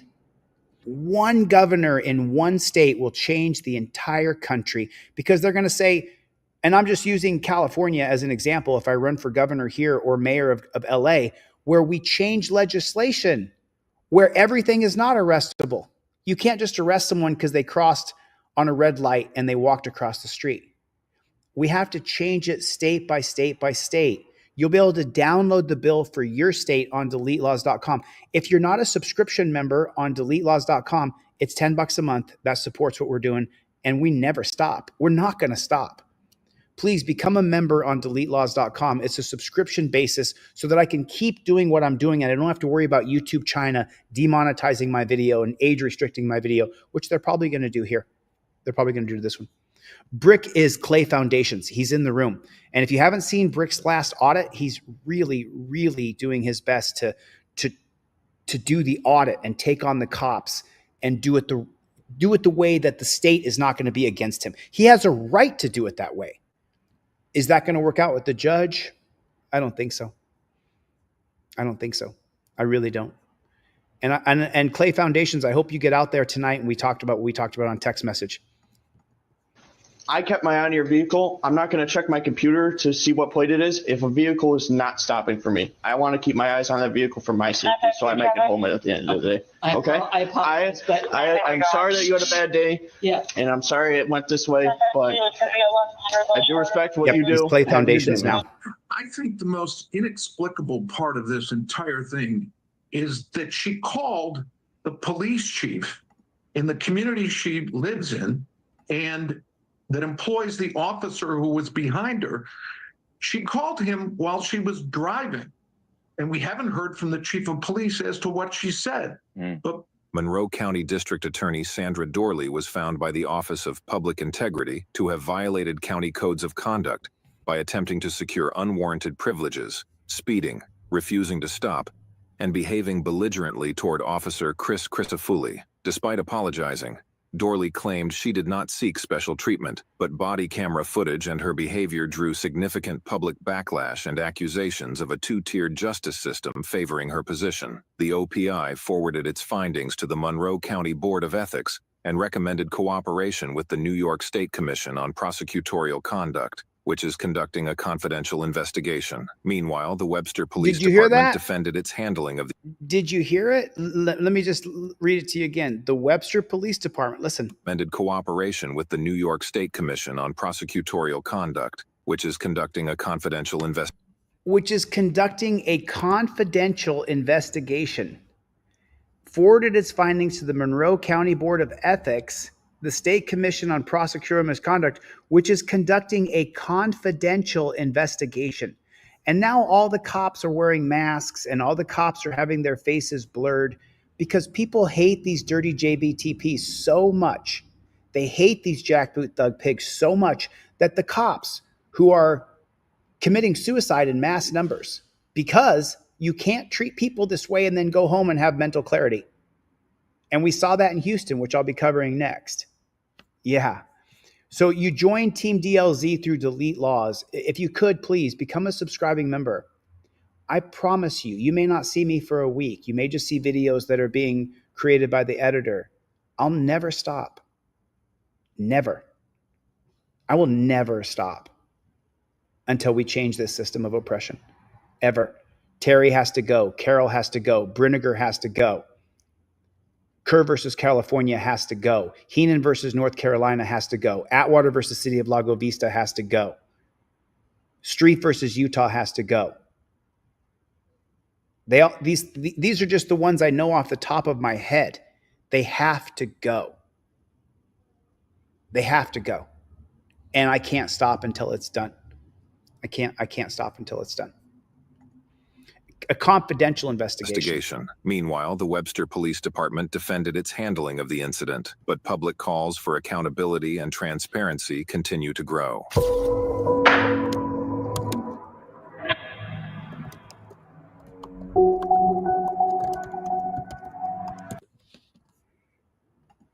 Also today, friends and family said goodbye to veteran Harris County Deputy Christina Caller. Her death last week was ruled a suicide. Caller is one of 4 current or former Harris County deputies who've taken their own lives in just the last 6 weeks. ABC 13's Jessica Willey is live tonight, and this is leading to important conversations about the need for support, Jessica. What do you, okay, so hold on a minute. Let me reiterate what was just said. 4 pigs killed themselves. Okay, well, why did they do that? Because you can't treat people with these policies, procedures, and protocols and have mental clarity and peace of mind. And these cops are offing themselves because you can't treat people this way. What did we see from the Iraq War? 23 a day. Do you guys remember that? 23 a day. Who remembers that? Put 23 a day if you remember what I'm talking about. 23 a day. What does that mean? What does that mean? What does 23 a day mean? And there's plenty of veterans in this chat right here. Can you inform them what 23 a day means? 23 a day, what does it mean exactly? That means 23 veterans a day were coming home from Iraq, from Afghanistan, and offing themselves. And why is that? Because you cannot treat other human beings brutally, inhumanely, and barbarically, and then go back to a regular life. These 4 pigs killed themselves because of what they had done to other people. If you feel bad for these dirty pigs burning in hell, which I swear to God, I hope they're burning in hell, just like every fucking troll on the internet, I wish you death. I wish you the worst. I wish your life to be shit. I really do. I do. I hope that you get the worst diseases. I really do. I'm not kidding. They're such scumbags. They're such parasites. These dirty pigs, can you imagine how badly they treated other people to have it affect them so negatively that they off themselves? Can you imagine?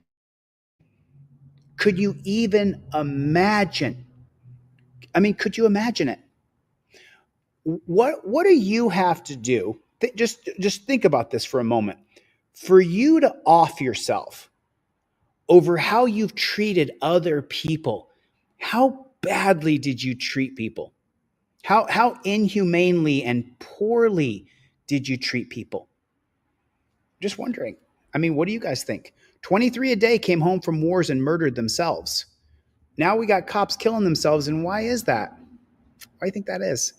You think they're killing themselves because of how they treated other people for years or decades. You understand that, right?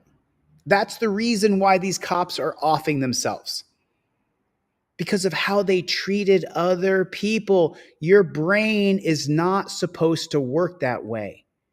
And it doesn't. It doesn't matter how much they brainwash you into believing that torture cuffs aren't supposed to be comfortable. When you hear enough people say, oh man, you're hurting me, you go home and you compound that over years or decades, and then you go home and you off yourself. It's the way it is. Oh, you didn't know this, Gio? Oh yeah. Oh yeah. Oh yeah.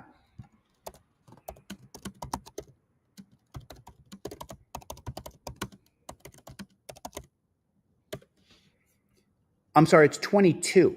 Every day, 22 veterans lose their battle to post-traumatic stress on American soil. That's one veteran every 65 minutes. The rate for active duty individual services per 100,000, according to the report, were 23 for the Army, 23.1 for the Marines, 14.4 for the Air Force, and 13.4 for the Navy.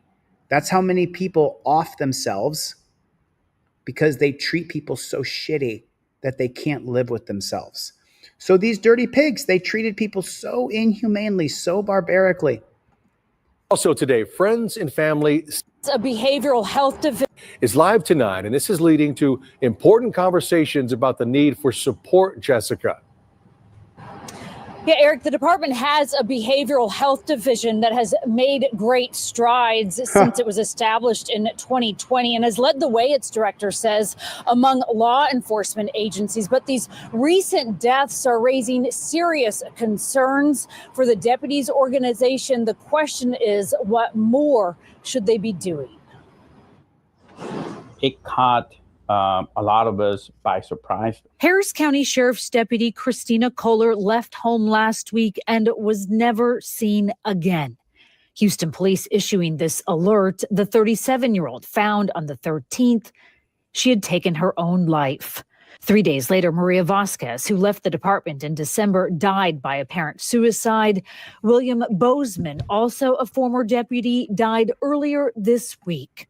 Tragic news. One is too many. 2, 3 it's definitely devastating. That Jose Lopez is helping his friends and colleagues try to process. It hits very close to home, and it's a reminder to us of how fragile life is. Wow, this pig is so tone deaf. It's just unbelievable.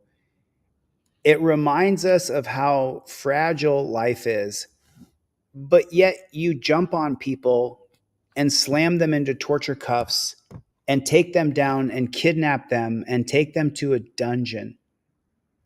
And then you're going to sit there and say, it reminds us how fragile life is. but yet your policies, procedures, and protocols are brutal, inhumane, and barbaric. And these cops killed themselves because of your policies, procedures, and protocols, because they couldn't live with themselves for what they had done to other people. That's why these cops off themselves, because they cannot accept their own immorality. That's why. That's why. That's, put a 1 in the chat if that's why these dirty pigs killed themselves. That's the reason why. That's the reason why. Am I wrong? I mean, am I wrong? And this dirty pig is going to sit there on camera and talk about the fragility of life? Very close to home. It hits very close to home for him. And it's a reminder to us of how fragile life is. Only fragile when it concerns them, because it's us versus them, and they know it. They've created an us versus them system, and you know it, and I know it. And this dirty pig is going to sit up there and say, it reminds me of the fragility of life. Alpha DLZ said, they off themselves because their brain and minds turn to mud water. Am I buffering here? Can you guys see me okay? Sorry about that. I can't control what YouTube China is doing to the stream. I can't control it. I got a buffering notification here. Julie Holland said it. They off themselves because of guilt, because they feel terrible for what they've done to other people. It's also a reminder that we do need to look out for each other. We do need to take care of each other. Lopez is the president of the Harris County Deputies Organization, but he knew 2 of the Lake deputies personally. I knew him for over 20 years. In just 6 weeks' time, 4 current and former deputies have taken their own lives. Well, hold on a minute. Hold on a minute. Can we get to the root of the problem here? Why did 4 piggies in Houston off themselves? Because of what they do to other people.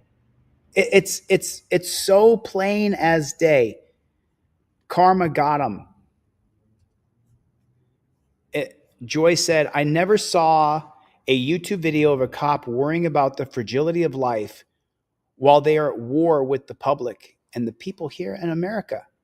And so for all the foreigners who see this, the same treatment that Canadian got, which I'm going to show another video because Alpha DLZ sent me another video. Thanks for sending that to me, Alpha. How they treat people. April, it's so good to see you. I know you're going through the WOW system here. Psychologist Thomas McNeese is the director of the department's Behavioral Health Division. These last few weeks have been difficult for our staff and for the sheriff's office as a whole. He says he and his division worked. Aw, poor little piggies. Behavioral Health Division. These last few weeks have been difficult for our staff and for the sheriff's office as a whole. So the last couple weeks have been tough for the sheriff's department and our staff. What about what you dirty pigs do to us? What about what you dirty, disgusting maggots do to us? Good to see you, Dan. I hope you got your poster. If not, I do have a tracking number for you. Let me know. Dan in Australia. Dan got a poster from me. I appreciate that, Dan. And then I shipped it over to Australia, so we're waiting for that. I want to make sure that he gets it. It's going to take a couple weeks because we shipped it snail mail, but it'll get there. I already shipped it. So this is just, this cop to me is just the most incredible thing I've ever seen. The director of the department's Behavioral Health Division. So, and then listen to him cry a river about the pigs and the pigs over there in Houston. These last few weeks have been difficult for our staff and for the sheriff's office as a whole. He said, I'm sorry to stop this so much, but what about how difficult it is for when you dirty pigs murder us in the streets? What about how difficult it is for our families when you kidnap us and charge us with bullshit crimes and put us in a dungeon, as you shackle us and torture us, and we're saying, ow, you're hurting me, you're hurting me. Hey, if you're going to arrest me, I'll go with you. You don't got to put me in these chains. You can't hear that day in and day out and then not want to off yourself later. And you guys notice this? Jennifer said it. I always question a pig. When it comes to them, it's difficult when we start losing pigs. It's hard for us. We're going through things over here. Look at what you brown shirt Nazis do to people. I mean, it's just such crap. Says he and his division work to provide resources to both former and current employees who are struggling. They embed to help people feel more comfortable. This profession, unfortunately, takes a toll on people. And over time, the longer they're in it, the more of a toll that it takes. And it changes people. Yeah, why do you think that is? Because of the policies, procedures, and protocols that you're doing to others. Responders historically have a high rate of suicide. It's a combination of things like what they see on the job and then what the job entails. While the department has been focused on mental health, often leading the way, Lopez says these last few weeks have raised questions. We can't help to ask the question of, is that enough? You know, do we need to do something different? What else can we do? You could change your policies, procedures, and protocols, you dirty jackboot thug pig. You can change your policies, procedures, and protocols. And then you dirty maggots won't want to kill yourself when you no longer are a pig. How about that? How about motherfucking that? If you didn't have these brutal, inhumane, and barbaric policies, procedures, and protocols, then you wouldn't want to kill yourself. How about that? Could you imagine that? If you didn't slam people in chains, throw them on the ground, take them down to a freezing cold dungeon, take away their phones, and lock them in a cage, maybe, just maybe, you dirty fucking pigs wouldn't want to kill yourself. Could you imagine that for just a fucking second? Do you get it? Your dirty pigs are killing themselves because of how they treat people. You can't treat people inhumanely, barbarically. Am I wrong? Am I wrong about this? Am I incorrect? Is there something I'm saying that's wrong here? These dirty fucking pigs are killing themselves because of how they treat people. And the way they treat people is based on policy, procedure, and protocol. Is that not dramatically apparent? Why do 4 pigs kill themselves? Because of how they treated people for decades.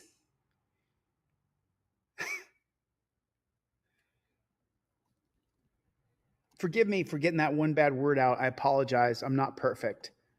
And as to ask the question on mental health questions, we can't. Here's, and for my editor, listen to this part right here. How far into this live stream are we in? We're in 2 hours and 52 minutes. 2 hours and 52 minutes. Okay. And listen to this part right here. This is so telling. This is so telling. Listen to this right here. Lopez says these last few weeks have raised questions. We can't help to ask the question of, is that enough? You know, do we need to do something different? What else can we do? And as they work to support those grieving, McNeese with this message to anyone who might be in crisis. Reaching out, getting some help, doing something to be able to not stay stuck where you're at is really important. Jessica Willey, ABC 13 Eyewitness News. I thought I saw modern retro radio in here. I'm not sure if I saw modern retro radio or not, but I wanted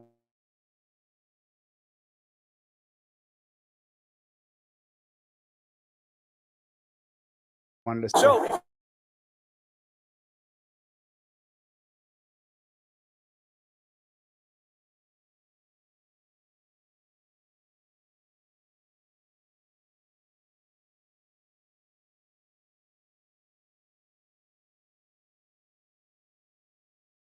You don't need any. Nice to see you, my friend. Are we back? Are we back? Can you guys hear me? Give me a 5x5 if you guys can hear me. They're going to do everything they can to shut down the stream. They'll do everything they can to shut down this stream. Just want to make sure everybody can hear me. 10-4, gotcha. Okay.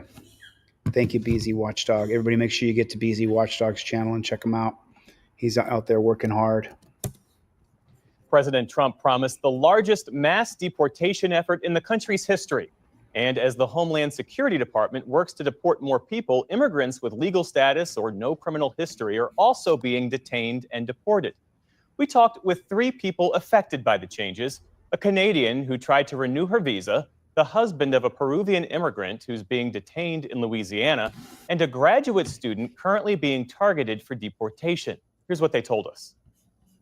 My name is Jasmine Mooney, and I am from Canada. My name is Mamadou Tao. I'm from the UK and the Gambia, and I am a PhD candidate.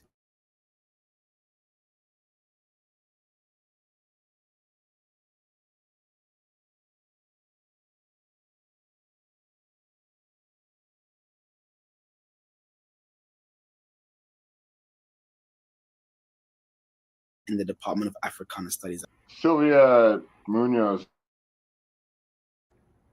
Don't leave, y'all. They're gonna listen. If they keep on cutting the stream, don't leave. I'm not gonna quit. I won't quit unless this internet goes completely flat. I'm not gonna quit. I want to give a shout out to Eric Brandt, who's in a dungeon right now for saying that a federal judge. He says that Eric Brandt said, and I quote what Eric Brandt said, that he hopes the federal judge gets offed in a violent, disgusting way. And they put him in prison for 10 years for saying that. So we don't really have freedom of speech in this country. And I've been teaching my close friends that we don't have freedom of speech because you can say what you want, but then the judges are going to be against you.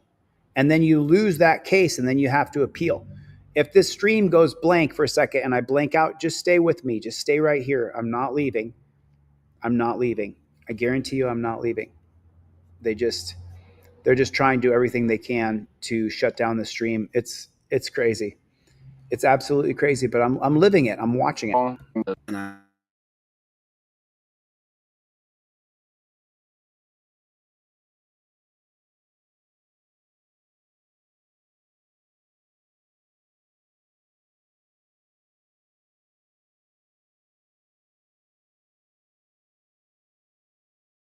I am a PhD candidate in the Department of Africana.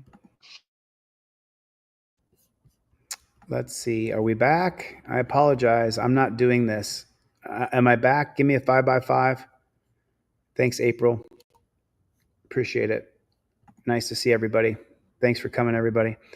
Give me a 5x5 when you can hear me. Give me a 5x5 when you can hear me, please.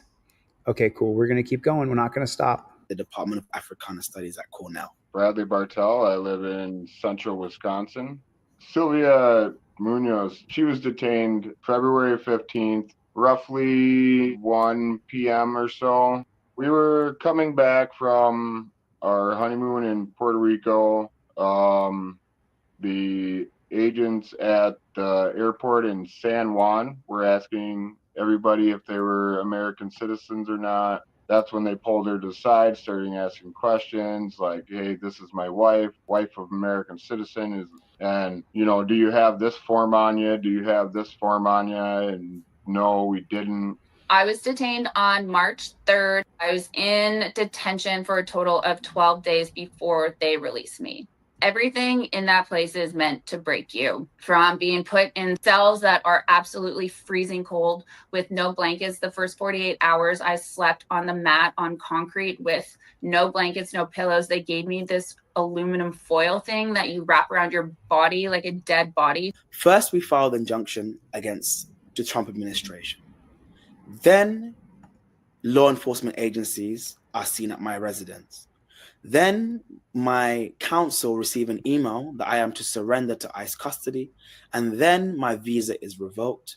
They gave us a ICE lookup number to look her up in the system, and she didn't even turn up in the system for like a week, so I didn't know where she was, didn't have any way to contact her, nothing, didn't know anything. So that part was pretty terrible. One, they break you down when you are in there. Two, they scare you. They try and scare you. No one wants to stand up for them. People are scared to talk about this because they think they're going to be banned for life or that they're never going to be able to travel.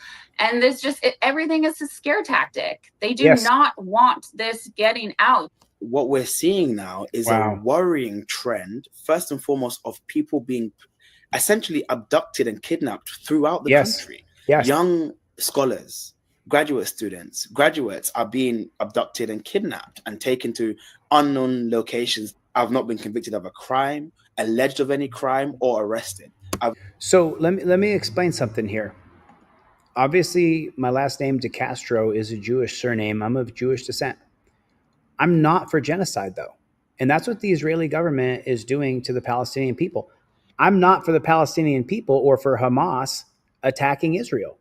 So what's going to happen in a war is people are going to choose sides. And here in the United States of America, you're allowed to choose a side and protest against or for the side that you choose. These guys have chosen to be on the side of the Palestinians, and so they are protesting what Israel, the government, is doing to the Palestinian people. And I agree that genocide is horrible. Do I want to chant death to Jews? I dramatically disagree with that. Unequivocally, I disagree with that. 100% I disagree with it. I don't want my bloodline killed. I don't want my forefathers killed. I'm not against my own bloodline here. But you have a right to protest. You have a First Amendment right to speech, which gives you a right to protest. And these guys are being rounded up and put in dungeons, being deported. It's just so absolutely unbelievable.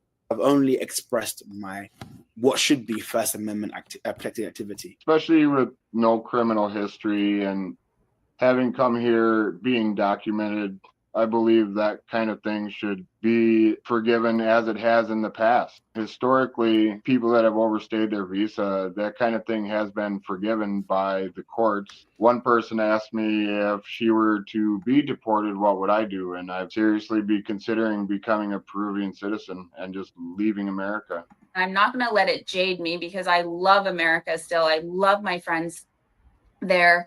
I just am still extremely confused about what is actually happening and these processes. And it does not have to be this way. There has to be a better system. I feel hunted and persecuted. And it seems like the president, the executive, has taken on these law enforcement agencies as his own personal police. What Trump administration is doing via the executive orders and by these actions is sending a clear message. If you are in this country and you are in a precarious visa situation, you can be deported. Not for any crime, not for any action that's illegal, but purely based on what you say and whether that is critical of the US foreign policy or the state of Israel. Laura Barron-Lopez has been following their stories and the Trump administration's efforts to restrict legal immigration and joins us now. So Laura, first, our thanks to you and the team for bringing us those stories. It was incredible. So those three people that you spoke with, where are they now? Yeah, great work to our producers there as well. And so Momaju is, his location is unknown because he is trying to avoid ICE detention. Jasmine Mooney is back in Canada facing a 5-year ban to the United States. And Bradley Bartell is essentially waiting for his wife's day in court. He voted for President Trump and said that despite all of this, he does not regret that vote. Okay, so here's the thing. As you guys know, I warned everybody about the dumpster fire that he is. But I had this internal optimism that dumpster fire would do the right thing. He has not. He has not. And these people are in hiding now because you're not allowed to protest. We could become Turkey. We could become Turkey. That's what could happen. And it's absolutely terrifying. It's what we're seeing is absolutely terrifying.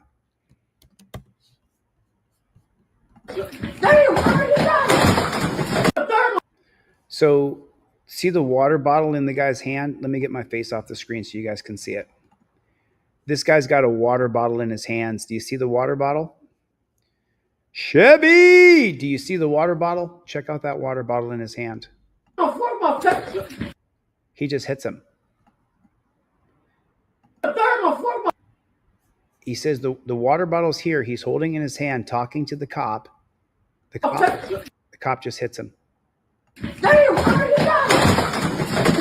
He said, I hit him with my water bottle. Do y'all see the water bottle in my left hand or my right hand? Put your fucking hands on me, that motherfucker. I did. Now you're going to jail. Put your hands on me. He didn't touch him. Go get your stuff here. Go get your stuff. Go get your stuff here. Go get your stuff here. Damn. Banging his head off the ground, punching him in the back of the head. Why you do that? Put your hand behind. Banging his head off the ground. Hey, put your hands behind your back. Behind him. Put your hands behind your back. No, they just fucked me up. No, you caused that shit. Wow. Listen, and he says down here, you can't see it, but it says, don't listen to my sister. Wow. The worst thing you can do is start talking against me. You caused it. No, I didn't. Always. I didn't touch him. Yes, the fuck you did. No, I didn't. Wow. That's crazy. We can see that he didn't touch him. Damn, how did you die? He just attacked him. Put your fucking hands. You caused it. No, I didn't. Always. I didn't touch him. Yes, the fuck you did. No, I didn't. Yo, bro, you just punched the shit on me, bro. Listen. All the time. Get off my track. All the time. All the time. All the fucking time. All the time. Just absolutely unbelievable. The cameras are showing us that the cops are lying dirty JBTPs. We're seeing it on camera. You're seeing it. The cops sat up there and lied and said, you just put your hands on me. He did not put his hands on him. Complying Borg, filthy, just and filth. It's just, you made me do it. Why'd you make me hit you? What? We're living in a dystopian society. This is just so unbelievable. So many videos that I want to cover. Here you go, right here. Damn, he just fucking took them out. Did you see it? Oh, here you go, right here. Okay, so damn, he hits a cop car. He's on top of the cop car. Look, see that? He's on top of the cop car, completely disabled. Damn, he just fucking took them out. What do you think the cops are going to do? Bro, please let me leave this motherfucker right now. That was so you don't see him jumping out of the car, pointing a firearm out the window. Crazy. The cops just start shooting at him. Busting. Oh, they busting.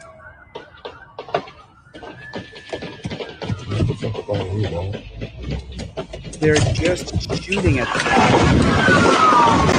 cop. Wow. So after the guy is completely stopped, detained, his car is wrecked on top of a cop car, they pull up because they're all hopped up on adrenaline and they just start shooting at the guy. The guy lives. They didn't kill him. Did you hear how many bullets were being fired at that guy? Did you hear how many bullets were being fired? That was just insane. I've got dozens and dozens of videos I've seen over the last 2 weeks that I want to share with you guys. It's just, So this is the video of Jimmy Dore breaking down how Ben Shapiro just said that pretty much we saw that Lee Harvey Oswald. Do you want to see this video? I can show a couple of minutes of it, but I don't know. I don't want to get too far in the weeds. Oh, Paul Trickett just sent me a video. There it is. Thanks, Paul. Appreciate it, man. Appreciate you, my brother. Thanks for sending me that. And then someone else sent me a video as well. I want to show this video. Got you, Jennifer Hill. Thank you for your cell. I'll text you. Okay. There's just so many videos I've seen over the past couple weeks that I've wanted to cover, but so this one right here, this is the truck video you just saw, where this is the man. Trial delayed for man accused of hitting his daughter with truck before police crash shooting. And guess where it's at? Ohio. There's a shocker, right? That it's in Ohio. There's a real shocker that it's in Ohio. The trial date for the man accusing his daughter with his truck before leading police on a chase that ended in a crash and shootout has been moved. So, but he didn't lead a shootout. The trial date for James Shervin has been moved to April 2025, according to Montgomery County reports. This came after his lawyer learned about new evidence from the prosecutor's office. As previously recorded from News Center 7, Shervin was indicted back in March on 6 counts of felony assault on a police officer and 1 count each of discharging a firearm near prohibited premises. So this is just the follow-up article, the bullshit cover-up by the state-run media. That's what this is right here. You're seeing it. That's what you're seeing it right here, whether I like it or not. Oh yeah. So this one, do you guys remember this one? I'm going to show you another one here. I have so many videos that I want to share with you guys because I haven't been live in so long. Parents haunted by trunk or treat shooting, disappointed with sentencing. Do you guys remember? I mean, how many of you guys remember the copper that fired his firearm at an elementary school, pulled up his shirt, showed his gun and badge, and screamed, "I'm going to kill you all"? Do you guys remember this? I'm not sure if you guys remember this. Chevy, do you remember what I'm talking about? Do you remember this? Roger Bond, do you remember this? Let me get my face off the screen so you guys can see this article. So this was a cop. Despite Matthew McCullough's tearful apology in court Thursday, many parents remained unsatisfied with his sentence, feeling justice was not served. Let me see if I can pull up the video. I work here because I love it. Well, they can go ahead and promote whatever they want, but I'm not going to show their ad. Let me see if I can skip this ad. Former St. Louis County police officer who fired shots and threatened people at a school trunk or treat event in 2023. Matthew McCullough will not serve jail time after pleading guilty to 8 felony counts in January. 5 on your side's Megan Kernan was in court this afternoon and in the newsroom with reaction from parents and witnesses. Megan. Kelly, the court sentenced Matthew McCullough to a 25-year suspended sentence. So that means he'll get a minimum of 5 years supervised probation. And it was not the outcome many wanted or even expected. It even got a little heated after the sentencing. Dozens of parents were there and many were emotional. Investigators say McCullough fired at least a dozen shots in the air at North Kirkwood Middle School. Police say McCullough aggressively approached people and made statements like, "You are all going to die," before one witness shoved him. Bobby Shaw made a victim impact statement in court, describing how terrifying it was to lose track of his 2 children in the crowd when shots rang out. It's traumatic. It's tragic. It's something that's going to live with us to some degree. Going to prison, going to jail is the best way to send a message that gun violence is not okay. But I can't help but be unhappy, with the outcome. I can't help but wish, that he did serve time in prison. I don't think he's being held accountable for his actions. We heard from McCullough. And so the cop went to a former St. Louis. So this is in Missouri, of course, where they have the policeman's Bill of Rights in. God bless it. It won't let me highlight stuff for you. So a former St. Louis County pig, who's the son of a former top St. Louis County official, was sentenced Thursday and will not serve jail time months after pleading guilty to firing shots at a 2023 elementary school event in Kirkwood, Missouri. Judge Ellen Rabaudu on Thursday sentenced Matthew McCullough to 25 years suspended sentence, meaning he will serve at least 5 years of supervised probation. The judge clarified that McCullough would not be eligible for early release from probation. Some of the conditions placed on McCullough's probation include maintaining absolute sobriety, regular drug testing, no contact with victims, maintaining distance from the city of Kirkwood, and continuing therapy treatment. McCullough will also have to provide some compensation to the victims and cover all court costs. Let me explain something to you, though, here. Thursday sentenced Matthew McCullough to 25 years suspending sentence. The judge said he could not be released from probation early. Let me jump in and explain something to you. Yes, he can get off probation early. He can file a petition with the court, which would be a writ of mandamus, and then he can ask the Missouri court to relieve him of the 25 years probation after a year or two and say that We have proven over the past year or two that McCullough is no longer a danger to himself or society, and we respectfully request that the 25-year probation is removed. And since he's a pig, but wait, there's more. Who could he possibly appeal to that could remove that? Some of the conditions placed on McCullough probation include maintaining sobriety. Okay. Dozens of parents, 5 years probation is nothing when you think about the hundreds of people whose lives were upended and who lived in terror and still do. Dozens of parents attending the sentencing, some in tears as they listened to the victim impact statements, described the terror of that night. The courtroom overflowed with emotion and tensions ran high as families expressed disappointment with the outcome. Kate Stacy, who attended the event with her husband and her 3 children, recalled the immediate impact of her family. It was terrifying. My 7-year-old was actually dressed as a pig for the Halloween and immediately afterwards ripped it off, just disgusted. Of course, you're wearing a pig suit. It's just disappointing. It was one of the worst days of my life and my family's lives of our Kirkwood community. 5 years probation is nothing. Bobby Shaw, another parent, made a victim impact statement in court describing how terrible it was to lose track of his 2 children in the crowd when shots rang out. It's traumatic. It's tragic. It's something we're going to have to live with for the rest of our lives to some degree. Going to prison, going to jail is the best way to send a message that gun violence is not okay. I can't be unhappy with the outcome. I can't help but wish he did serve time in prison. I don't think he's being held accountable for his actions. Well, who's he going to appeal to get rid of that probation? Who is it going to be?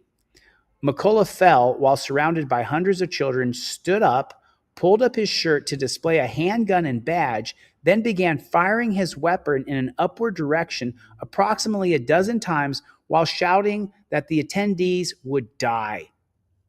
No one was injured. The court heard arguments that some prison time would be an appropriate sentence. A spokesperson for the St. Louis County Prosecuting Attorney's Office said in a statement, "We thank the witnesses who came forward in this case, and we would not have been able to prosecute the case without their cooperation." What's the point in prosecuting the case if nothing's going to happen to the pig who did it? We also thank the Kirkwood Police Department. They thank the pig department. We hope that the defendant taking responsibility for his actions brings some closures to the many people impacted. What a bunch of shit. One mother, Jen Pruitt, showed in court how she spent 5 agonizing minutes searching for her son. It was the longest 5 minutes of my life not knowing where my son, Pruitt said, months of therapy later, I still struggle with the fact that I ran to safety with one child while not knowing where my other son was. Now, let's keep going here because this is the part that really matters. McCullough broke down in court and cried and apologized.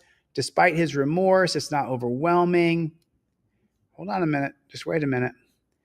The St. Louis Prosecutor's Office Attorney Conviction and Incident Review negotiated a blind plea in January. A blind plea leaves the sentencing decision up to the court.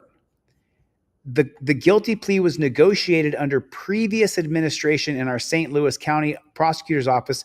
Melissa Smith Price said it was a blind plea agreement, meaning that the sentence imposed was left entirely to the discretion of the court. So the court let the pig off. If you went to an elementary school and started shooting that everybody was going to die, you'd be in prison for decades. We respect the court's decision in this tragic and difficult matter. We're so grateful that no one was physically harmed and pray for closure. McCullough is the son of the former St. Louis prosecutor Robert Bob McCullough, the nephew of the current St. Charles County prosecutor Joel McCullough. After the sentencing, one parent feared nepotism was the reason behind the decision.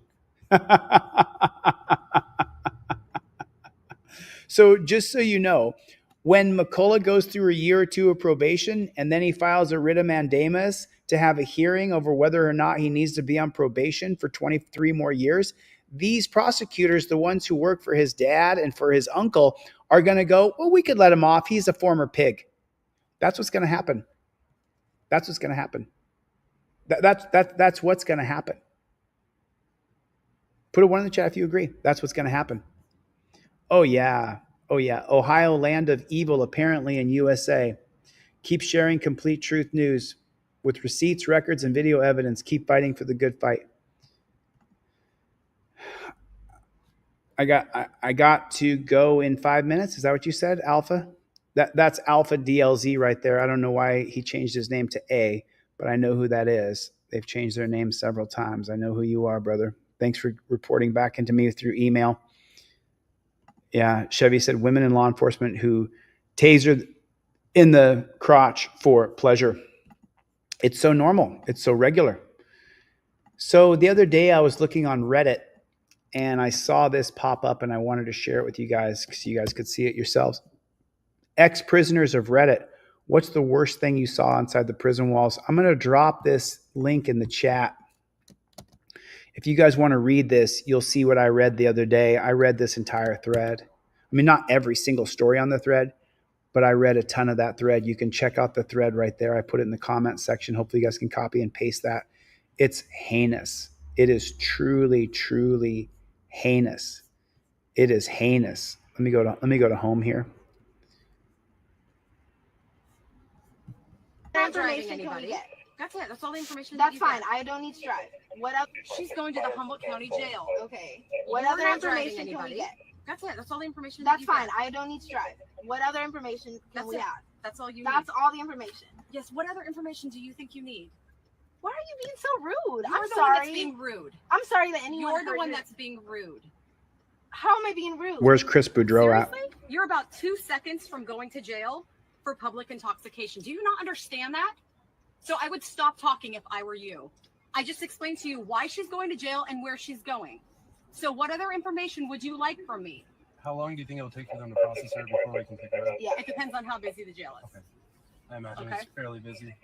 Don't worry, Shay. We'll come get you. Don't worry.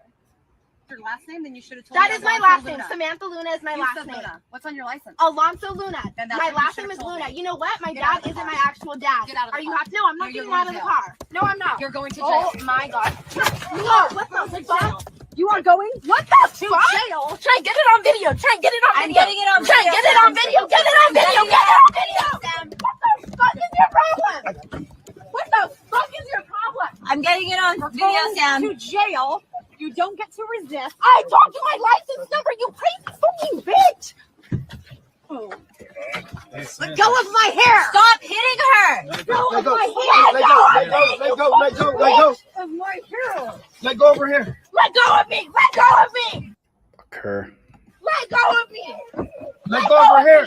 Let go of me! Oh my God. We're taking you guys to court. It doesn't matter. The court's on their side. So listen to this right here real quick. My last name. What's on your license? Alonso Luna. My last name is Luna. You know what? My dad isn't my actual dad. Get out of the car. Are you happy? No, I'm not getting out of the car. No, I'm not. You're going to jail. Oh my God. No, what the fuck? You are going? What the? I would stop talking if I were you. I just explained to you why she's going to jail and we're the one that's being rude. I'm sorry that anyone. You're the one that's being rude. How am I being rude? Seriously? You're about 2 seconds from going to jail for public intoxication. Do you not understand that? So I would stop talking if I were you. I just explained to you why she's going to jail and where she's going. So what other information would you like from me?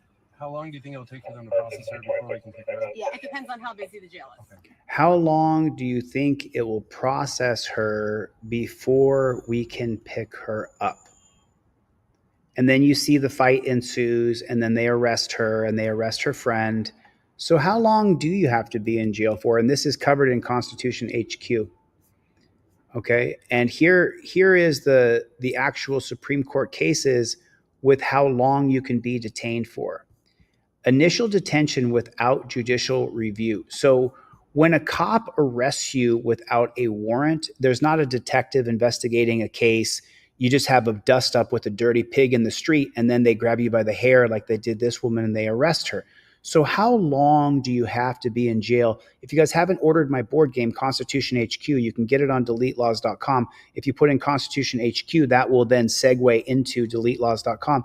Get the board game because what I'm teaching you here is in the board game. So in Gerstein versus Pugh, 1975, a person arrested without a warrant must receive a prompt judicial determination of probable cause for continued detention. The core principles are prosecutors can't be the only ones deciding if someone stays in jail. A neutral magistrate, which is a fucking joke. Must confirm that there's probable cause. Time limit. The court didn't specify a number of hours or days, just said it had to be a prompt review of your case to see if there's probable cause to arrest you. Why it matters. Establish that the Fourth Amendment rights don't end after arrest. You can't just sit in jail waiting for charges without review. The problem was that this case said that it had to be a prompt judicial determination. Well, in places like Florida, Louisiana, Arkansas, South Carolina, they would arrest people and hold them in jail for weeks without having a probable cause hearing. This is a true story. So then in the 1991 case of County of Riverside versus McLaughlin, a judicial probable cause hearing must occur within 48 hours of a warrantless arrest, which is what you just witnessed. Rule: if there's a hearing that happens within 48 hours, it's presumed reasonable unless the delay was due to bad faith or to gain a tactical advantage. If you're held over 48 hours, the government must provide the delay with a valid reason. Otherwise, the detention violates the Fourth Amendment. This put a clock on Gerstein. You can't be jailed for days while waiting to see the judge. But hold on. Why did Thurgood Marshall dissent in the case of Riverside County versus McLaughlin? Thurgood Marshall dissented in Riverside County versus McLaughlin because he believed the court's decision did not go far enough to protect individuals' Fourth Amendment rights, specifically the right not to be unreasonably detained without a prompt judicial determination. Here's a breakdown of why Marshall dissented. He believed 48 hours was too long. He argued that every person arrested without a warrant should receive a judicial probable hearing as soon as reasonably possible, typically within 24 hours. The Fourth Amendment requires a prompt review. He emphasized that being locked up without a neutral judge, which is bullshit, reviewing the case is a severe deprivation of liberty, and every hour matters. 48 hours as a blanket rule is too lenient. Marshall warned that the majority's 48 hours presumption invites abuse by allowing jurisdictions to delay unnecessarily under the guise of being within the time limit. The decision weakens the rule in Gerstein versus Pugh. He feared that the court watering down its earlier commitment in Gerstein to meaningful judicial oversight of arrests, protecting the poor and the vulnerable. He often reminded the court that those most affected by pretrial detentions were poor and minorities who can't make bail. Marshall's famous quote, "Justice delayed even for a day is justice denied." Would you like this dissent summarized into a game card for you? No. What I'm trying to show you guys, and I'm trying to teach you guys, is that in today's day and age where we have Zoom, we got Google Meet, you can use Skype. There's so many ways that you could get a prompt judicial review of a warrantless arrest. As technology advances, and we could have a probable cause hearing right away, because that girl would be released right away. She obviously had a personal conflict with the dirty pig who arrested her. But now, because of this case, I'm always forgetting the, and it's Riverside County versus, so this is Riverside County. My friend Josh said to me that if I go to Riverside County, they'll arrest me for no reason. So this is what I'm showing you here. The Supreme Court has worked against us since the very beginning. Since the very beginning. It is absolutely a despotic state that we're living in. It's a despotic state. It really, really is. It's crazy. I'm checking out some of your comments over here. 3:39. I got to get out of here. I got so many things I got to do. Uh-oh.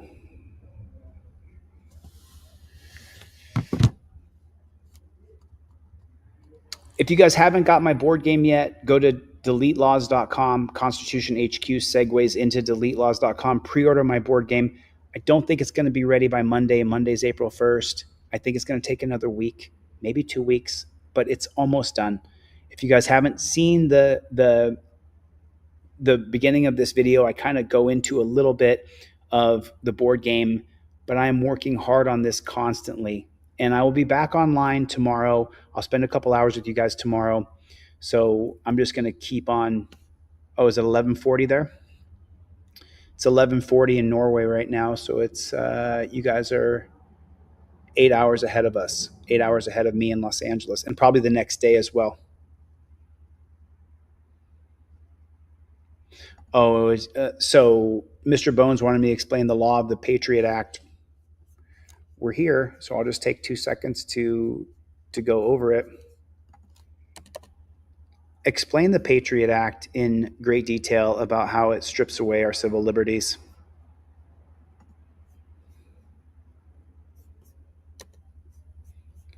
Absolutely, Playboy. Let me open this bad chicken big so you guys can see it. No problem, Mr. Bones. So I said right here, explain the Patriot Act in great detail, how it stripped away our civil liberties. Absolutely, Playboy. Here's a detailed breakdown of the U.S. Patriot Act, how it came to be, what powers it granted, how it stripped away civil liberties under the banner of national security. Full name, Uniting and Strengthening America by Providing Appropriate Tools Required to Intercept and Obstruct Terrorism. What a load of shit. Signed by George W. Bush, passed in the aftermath. Purpose and consequences.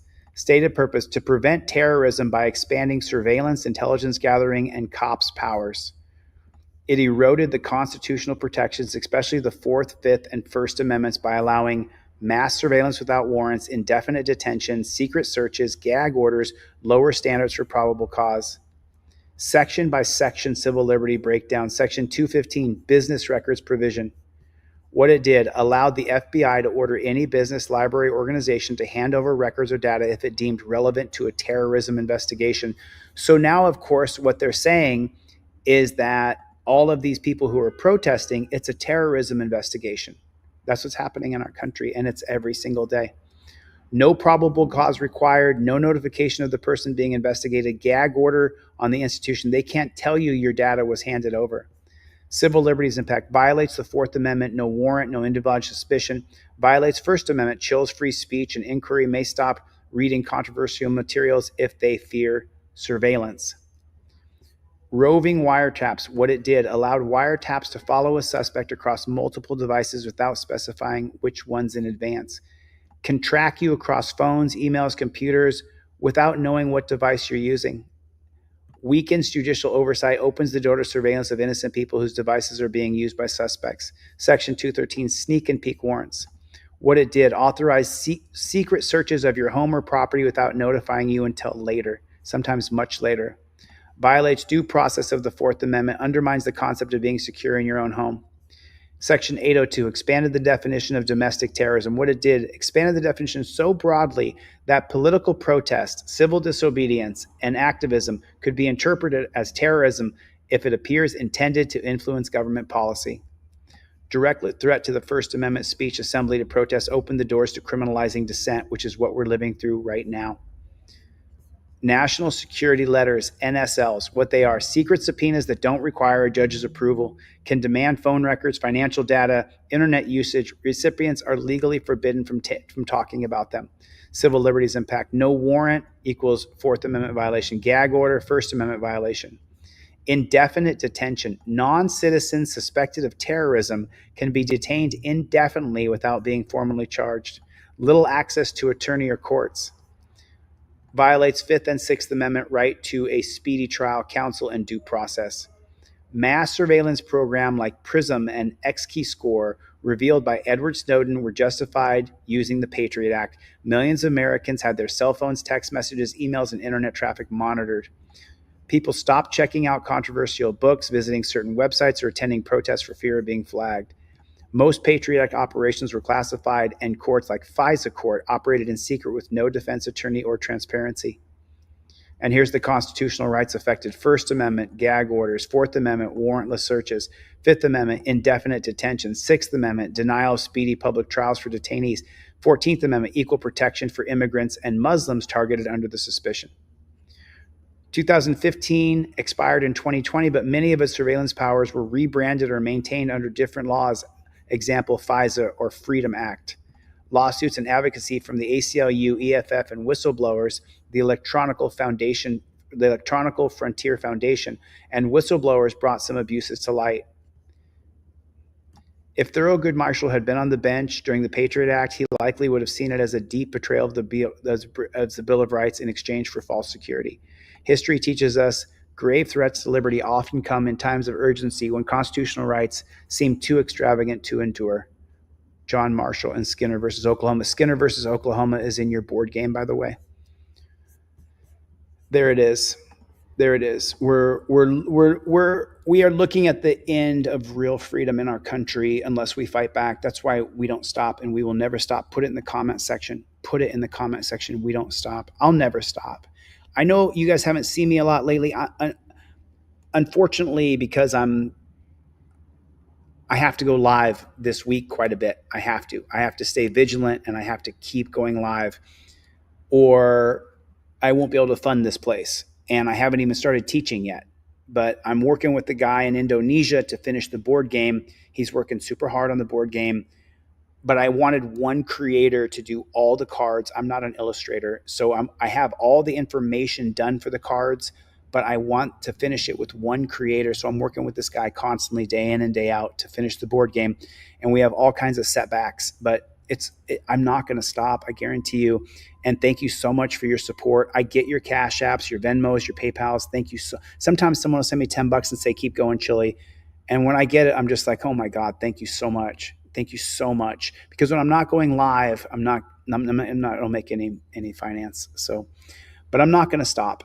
I promise you I won't stop. Even if you don't see me, I'm still working behind the scenes. And I'll never stop. I can't wait to release Let's OTVO and Clay Foundation's story. We're just trying to get everything put into a nice little package to present to you guys. So I'm going to do that. Chevy, thanks so much for coming. Thanks for the super chat. I appreciate it. Mikey B, we'll get to the later Gators in a second. Gio, how you doing, man? Charlie dog, come here. Come here. Come here. Let me show you Charlie. But I'll be back tomorrow. I'll be back tomorrow, so I'll show you Charlie tomorrow. He's doing good. Charlie's okay. April, thanks for coming. Just Willie, thanks for coming. Thank you guys. I appreciate it. Brandy, thanks for putting those up. I really appreciate that. I really do need your support. I cannot do this without your help.